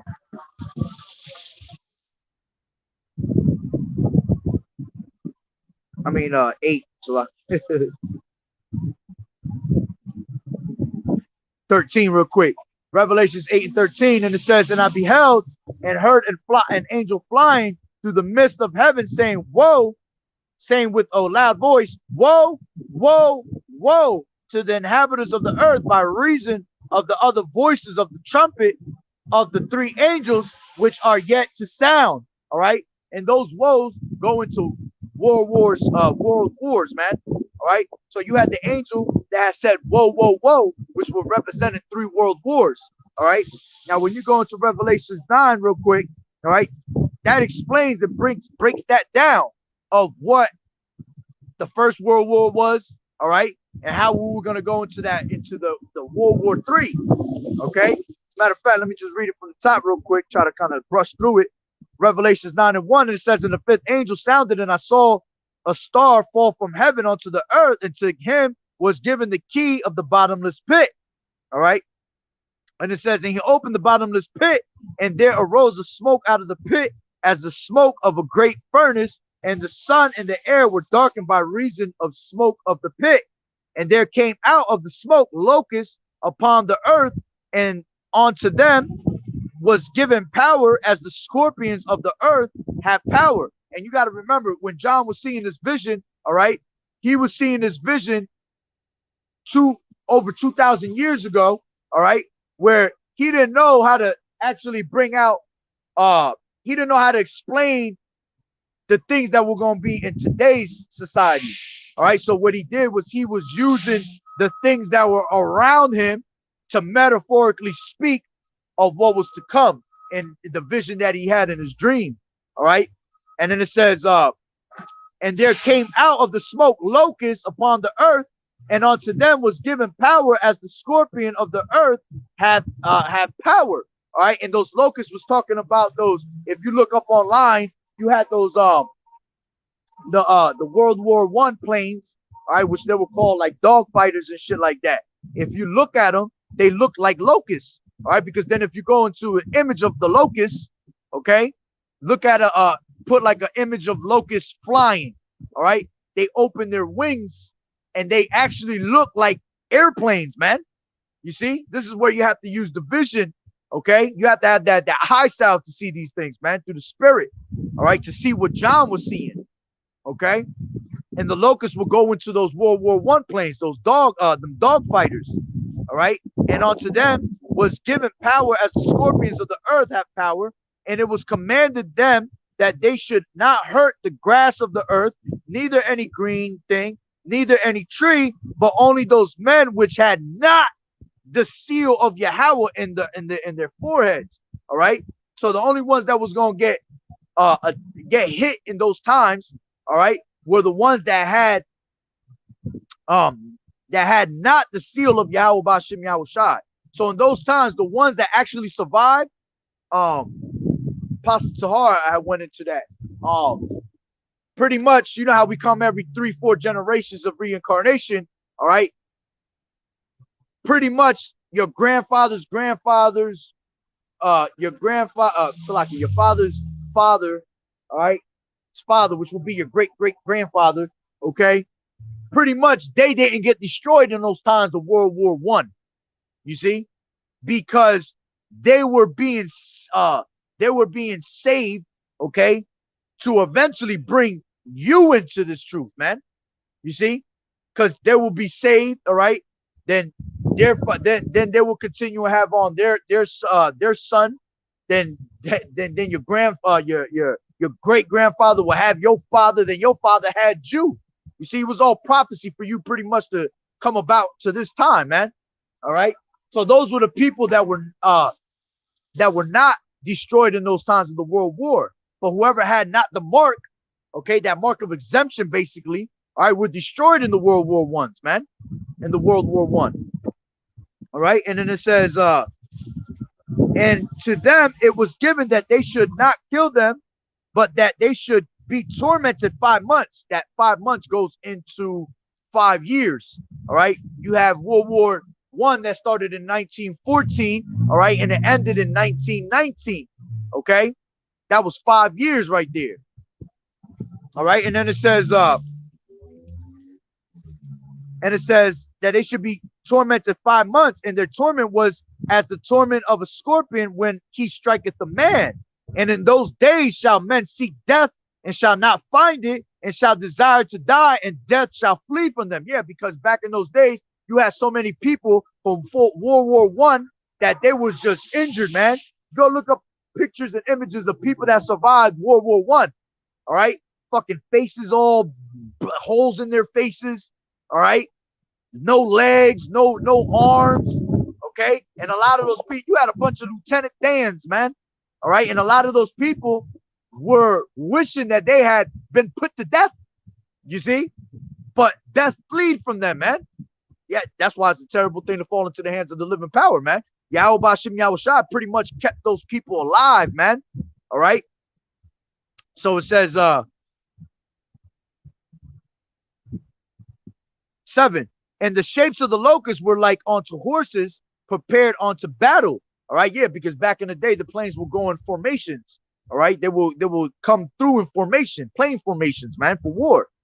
All right, and on their heads were as it were crowns like gold, and their faces were as the faces of men, and they had hair as the hair of women, and their teeth were as the teeth of lions. All right, so when you go into that, they're back in the day in World War One, their helmets. All right, if you look up World War One French helmets, things like that, it'll show you that the helmets were gold, but they had like strands of hair coming out the back of it. You see, and that's what it's talking about, the long hair, like the women and all that. All right, and then it says the teeth were as the teeth of lions. That was going into I believe it goes into the missile. I mean, not the missiles, the bullets. Okay, and it says and they had breastplates as if there were breastplates of iron, because that's exactly what the planes back in those days were made out of, straight iron, man. And it says, in the sound of their wings, whereas the sound of chariots of many horses run into battle, because back in the day, those type of planes, man, they were loud as hell. All right, you know, today planes, they got muffler systems, they keep it more quiet, everything is stealth mode and things like that. Back in those days, those planes were all about making noise. So if they came in their formations, all right, that shit sound crazy as hell when they passing by. All right. Matter of fact, a good movie to watch is Pearl Harbor, man. All right. You see how they had them dog fighters and they would come in their formations and people were hearing it. You see? And then it says, and they had the tails like onto scorpions, and there were stings in their tails, and their power was to hurt men 5 months, going into again the 5 years. But what that's talking about is talking about the gunners that were in the back of the planes. Back in those days, those planes that had gunners, all right. And the scorpion's tail, the tail is what is referring to the back of the plane, where you have the gunners sitting there with their little guns, and they're just, you know, spraying out all the bullets. Okay, and then it says, and this is all about World War One, and it says, and they had a king over them, which is an angel of the bottomless pit, whose name in the Hebrew tongue is Abaddon, and in the Greek tongue has his name Apollyon, which that goes into the destroyer. All right, which that goes into what was his name? I forgot his name at the moment. I think it's like William Hykoff, something like that. Wyckoff. I forgot exactly how his name, because he was the one that was running things at that time. All right. It's William something. No, I don't think I got it in my notes in there. And then it says, one woe is past, and behold, there come 2 woes more hereafter. You see, so one world war has passed. It's bothering me that I don't remember his name. Let me see. World War One. King of the Germans.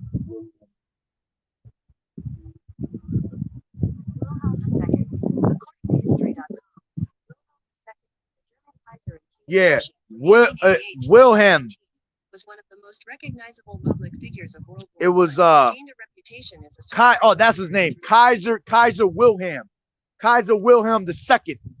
All right, he was the one that was the king at that time. Okay, so going back, all right, it says one. This is 12, 9 and 12 Revelations. One woe is past, and behold, there come 2 woes more hereafter. Okay, so it's telling you that one world war has passed, and 2 more world wars is about to come upon us. All right, and I'll just jump into here real quick. 13, and it says, and the 6th angel sounded, and I heard a voice from the 4 horns of the golden altar, which is before Yahweh, saying to the 6th angel, which had the trumpet, loose the 4 angels which are bound in the great river Euphrates, and the 4 angels were loose, which were prepared for an hour and a day and a month and a year for to slay the 3rd part of men. All right, and those are those angels of destruction. Okay, which go into those are the 4 winds that are being held back, you know, north, south, east, west. Okay, which go into Gabriel, Uriel, Raphael, and I'm missing one, and Michael, the archangel. All right, those are the ones that the four angels. Okay, and it was to slay the third part of men. All right, the third part of men going into those to the wicked, the Edomites. All right, because you had three different classifications. You had the sons of God, the sons of the wicked, and then you had the sons of men. You see,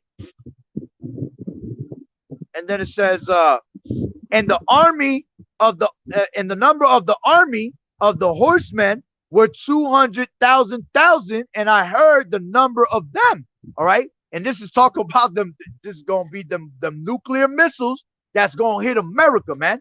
Okay, 200 million missiles. One missile itself opens up to hundreds of missiles, man. That's how you got to look at it, because it's not going to literally be 200 million missiles. It's just that one missile within itself can open up to hundreds of missiles. All right, just like a shotgun shell. When you shoot a shotgun shell, one bullet turns into fucking 13 bullets, you know? So it's the same thing with these missiles of today. And it says, and thus I saw the horses in the vision, and them that sat on them, having breastplates of fire and jacinth and brimstone, and the heads of the horses were as the heads of lions, and out of their mouths issue fire and smoke and brimstone. Talking about the heads of the missiles. All right, these nuclear missiles. That's the most part. That's the part that does the most damage. The head of it. And by these three was the third part of men killed by the fire and by the smoke and by the brimstone which issued out of their mouths. For their power is in their mouth and in their tails. For their tails were like unto serpents, and had heads, and with them they do hurt. And that's talking about the missile silos. All right, the power is in their mouth. The mouth will be the missile silos that let go of these missiles. All right, and then it said, and in their tails, for their tails were like unto serpents. Because when you see the missile silos launch out these missiles, they go up in the air and they make like a trail of smoke behind it, and it goes side to side, and it looks like a snake. All right, which is a matter of fact. Let me jump into a quick precept I thought about. 2nd Ezra 16. All right, 2nd Ezra 16, and where is it at?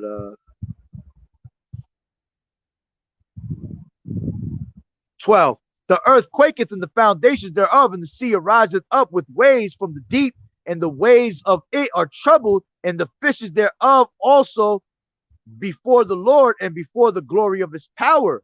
All right, because the earth is going to quake. It tells you that in Isaiah 24. All right, the earth shall reel to and fro like a drunkard, man. It's going to be rocking back and forth. That's how hard that these missiles is going to hit America, man. That the whole earth is going to feel it. Now the earth itself is not going to, disintegrate, because Ecclesiastes 1 and 3 or 1 and 4 tells you that one generation passeth and the other generation cometh, but the earth abideth forever. All right, so you're not going to be able to destroy the earth, man. The earth abideth forever, but the earth is going to rock to and fro like a drunkard, man. You see? So it says 13, for strong is his right hand that bendeth the bow, his arrows that he shooteth are sharp and shall not miss when they begin to be shot into the ends of the world. All right, and that's also talking about the missile silos. All right, so strong is his right hand that bendeth the bow. It's talking about the arrows, which is the missiles. There's no arrow that someone could shoot from one end of the earth to another. So it's actually talking about the missiles, man, more metaphoric form. Okay, and it says, for strong is his right hand that bendeth the bow, and his arrows that he shooteth are sharp and shall not miss. Yeah, these missiles are not going to miss their destinations, man. Their locations, all right, they're going to get hit every single one of them. There's no way that you're going to be able to, it ain't going to be that the defense system is going to block these missiles. Nah, all right. Listen, the defense system will be so overwhelmed with all the fucking missiles that's going to fly in the air, all right, that they're not even going to be able to do anything about it, man. Each and one of those things are going to hit their targets, man. All right, and it says, it shall not miss when they begin to be shot into the ends of the world. All right, behold, the plagues are set and shall not return again until they come upon the earth. The fire is kindled and shall not be put out till it has consumed the foundation of the earth. You see, so they're gonna hit their destination, man. You're not going to be able to stop that at all. So going back to Revelations, all right, 20, and the rest of the men which were not killed by these plagues yet repented not of their works of their hands. That's how wicked these elites are going to be. All right. And anybody else well, everybody going to be done. The only ones that's going to make it is these elites, man. All right. They not going to repent from their works. They going to continue to be fucking wicked, man. Thinking that they conquered and that yeah, you know, the missiles ain't hit me. They still going to be in that proudful ass spirit. All right. And it says that they should not worship devils. So like, let me read it again. 20, and the rest of the men which were not killed by these plagues yet repented not of the works of their hands, and that they should not worship devils and idols of gold and silver and brass and stone and of wood, which neither can see nor hear nor walk. Neither repented they of their murders, nor of their sorceries, nor of their fornications, nor of their thefts. You see, that's how prideful these damn devils are, man. And the pride of thine heart it has deceived you. You see, and you gonna catch, man, that your time in slavery gonna be woo. You're gonna be good. Ain't gonna never be no unemployment in there. Ain't gonna be no unemployment line in there. All right, you got a whole lot of work to do for 1,000 years. That's gonna feel like 2,000 years. A lot of cleaning up, dead bodies, all that, man. Okay. Now let me just jump real quick to 11, and I pretty much ended on that. All right.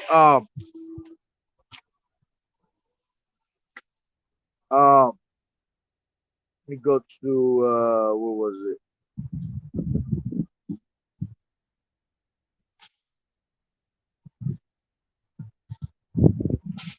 This is 13. All right, and it says, and at that same hour was there a great earthquake, and the 10th part of the city fell, and in the earthquake were slain of the men 7,000, and the remnant were affrighted, and gave glory to the power of heaven. You know, we're gonna be able to see these things from the chariots, man. The righteous shall scarcely be saved, man.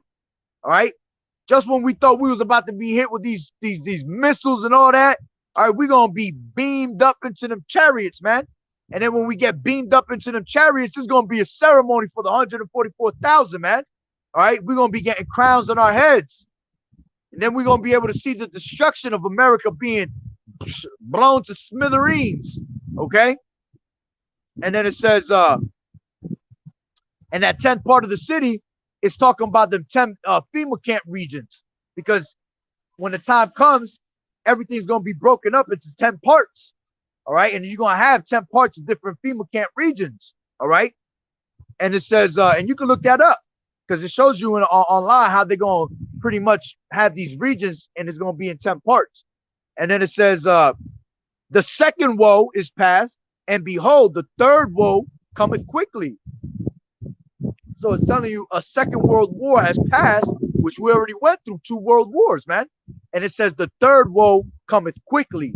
All right. And this is why you, being an Israelite in this truth, man, we got to hold on strong, man. All right. Hold on strong, that no man snatch our crown, because we right at the end of this thing, man. All right. Once we see that Jacob's trouble, once we see that RFID chip, all right, especially when you see that RFID chip being mandated everywhere, you already know what time it is, man. That's how close we'll be. All right. That World War III is gonna happen, man. Let me jump in quick scripture. Luke. Give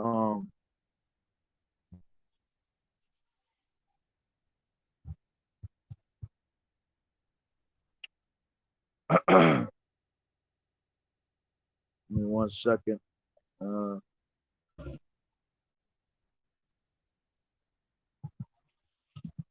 This is 21 and 20. Is that the one I want? Nah.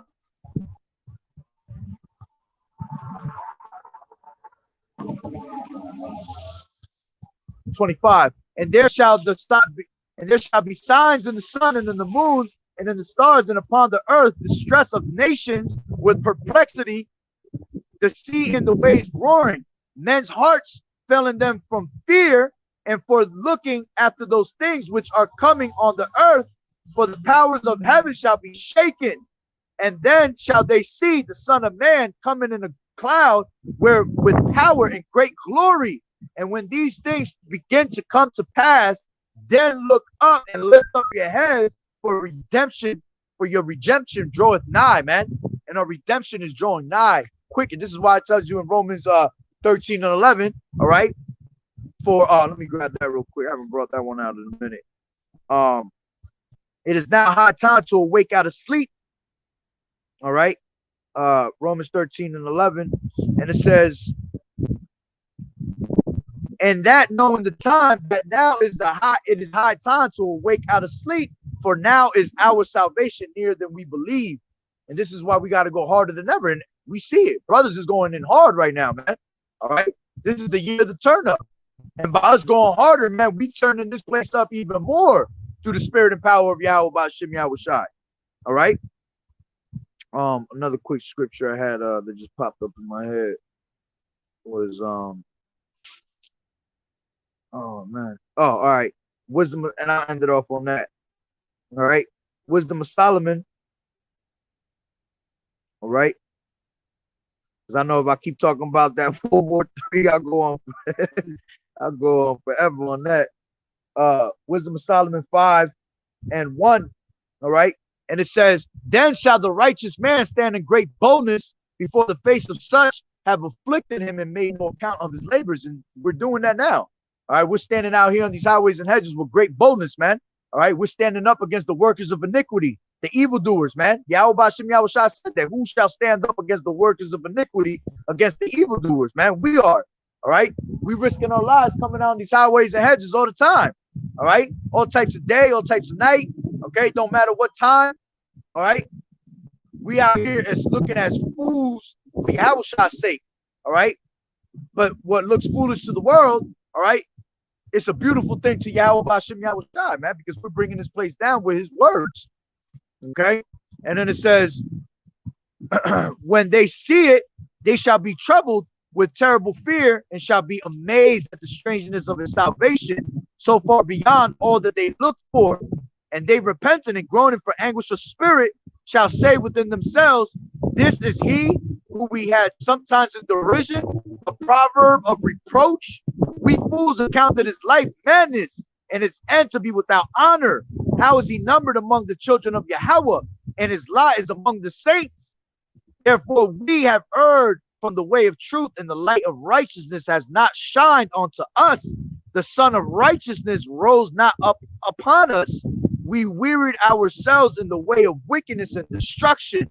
Yeah, we have gone through deserts where they laid no way, but as the way of the Lord, we have not known it. What has pride profited us, and what good riches, or what good has riches with our vaunting brought us? All these things are passed away like a shadow and a post that hasted by. You see? So at the end of the day, these people gonna be, and they just gonna be stunned off the strangeness of our salvation, man. When we get beamed up into the chariots, when the missiles is flying all in the air, all right? Everybody gonna be grabbing hold of each other. Oh my God. All right. And we actually gonna be praising YAHAWAH'S Yahawashi, praying in that moment that we be lifted up into them chariots, man. And it scarcely is gone, and the righteous shall scarcely be saved, man. We're gonna scarcely be saved, man. Barely make it. Fire about to burn your ass. And you get beamed up into them chariots, man. And brothers is gonna be crying on them chariots, man. Few sisters that make it on them chariots, all right? Whoever make it on them chariots is gonna be crying, man. You see? And those that are of the elect, all right, of the 144, all right, are gonna be in that ceremony, man. And we're gonna be crowned one by one. You see? And we're gonna see this place be destroyed, man. So this place is almost through. You know, may we continue to fight the good fight of faith and endure, man, to the end. He that endured to the end, the saints shall be saved, man. So, you know, Lord willing, it was edifying. Salakia brothers, I know y'all probably, he said, I'm gonna cry like a baby. Facts. That's right. 2nd Ezra chapter 2. That's right. Hypersonic missiles now. Yeah. Man, China was throwing hypersonic missiles that went around the world, man. Fucking 30 minutes. Imagine them just trying to shoot it to a destination that doesn't take. If it took 30 minutes to go around the world, all right, which probably was less than that, all right. Imagine when they just go into the direct location, man. That shit. When you hear on the news, 5 minutes before we get hit, yeah, people gonna be bugged out, man. Everybody gonna have no chance but to hold hands. All right, they're gonna hold hands with each other, try to throw up prayers, still trying to throw up abominated prayers that Yahweh Bashim Yahushai ain't hearing. All right, hey, but this is the things that are coming. Tail gunners, that's right. PTSD, yup. These are all things that these people would. That's right. We would have never understood that if it wasn't for the elders, man. This is why you got to give double honors to the elders, man. All right. And people have too much pride to give these men, all right, the double honors. Okay. This is how we know this truth, man. Yahweh Bashim Yahushai, remember, we all come from other man's labors, man. Which ultimately they came from whose labors, man? Yahushai. All right. And then we continued in other men's labors. All right. The elders had their elders that put them on. You know, it was all through the spirit and power of Yahweh Bashim Yahushai. Because you'll get these bugged out people, oh, you're about putting my trust in man. You know, you're right. You're not supposed to put your trust in man. You're supposed to put your trust in Yahweh Bashim Yahushai. But like the scripture said, that he will give you pastors according to his heart. All right. You got to put your trust in Yahweh Bashim Yahushai, that he gave true men of the Lord the truth to deliver on to the rest of the people, man. That's where people get it twisted. All right. Someone has the truth. Who's the one that has it? All right. And our people bugged out, man. Our people want to believe in all types of crazy ass shit, you know, other than the truth. And it all makes sense because many shall be called and few shall be chosen, man. All right. So, you know, with that being said, Lord willing that the lesson was edifying, I actually went a minute. That was the spirit, though. I didn't think I was gonna be out. I was actually saying to myself today, I'm gonna do about an hour and a half since I came out here late. Look, it's fucking 12 o'clock at night. All right, and I came out here late as hell, but you know, I had to come out here and do the works of Yahweh Bashim Yahushai, man.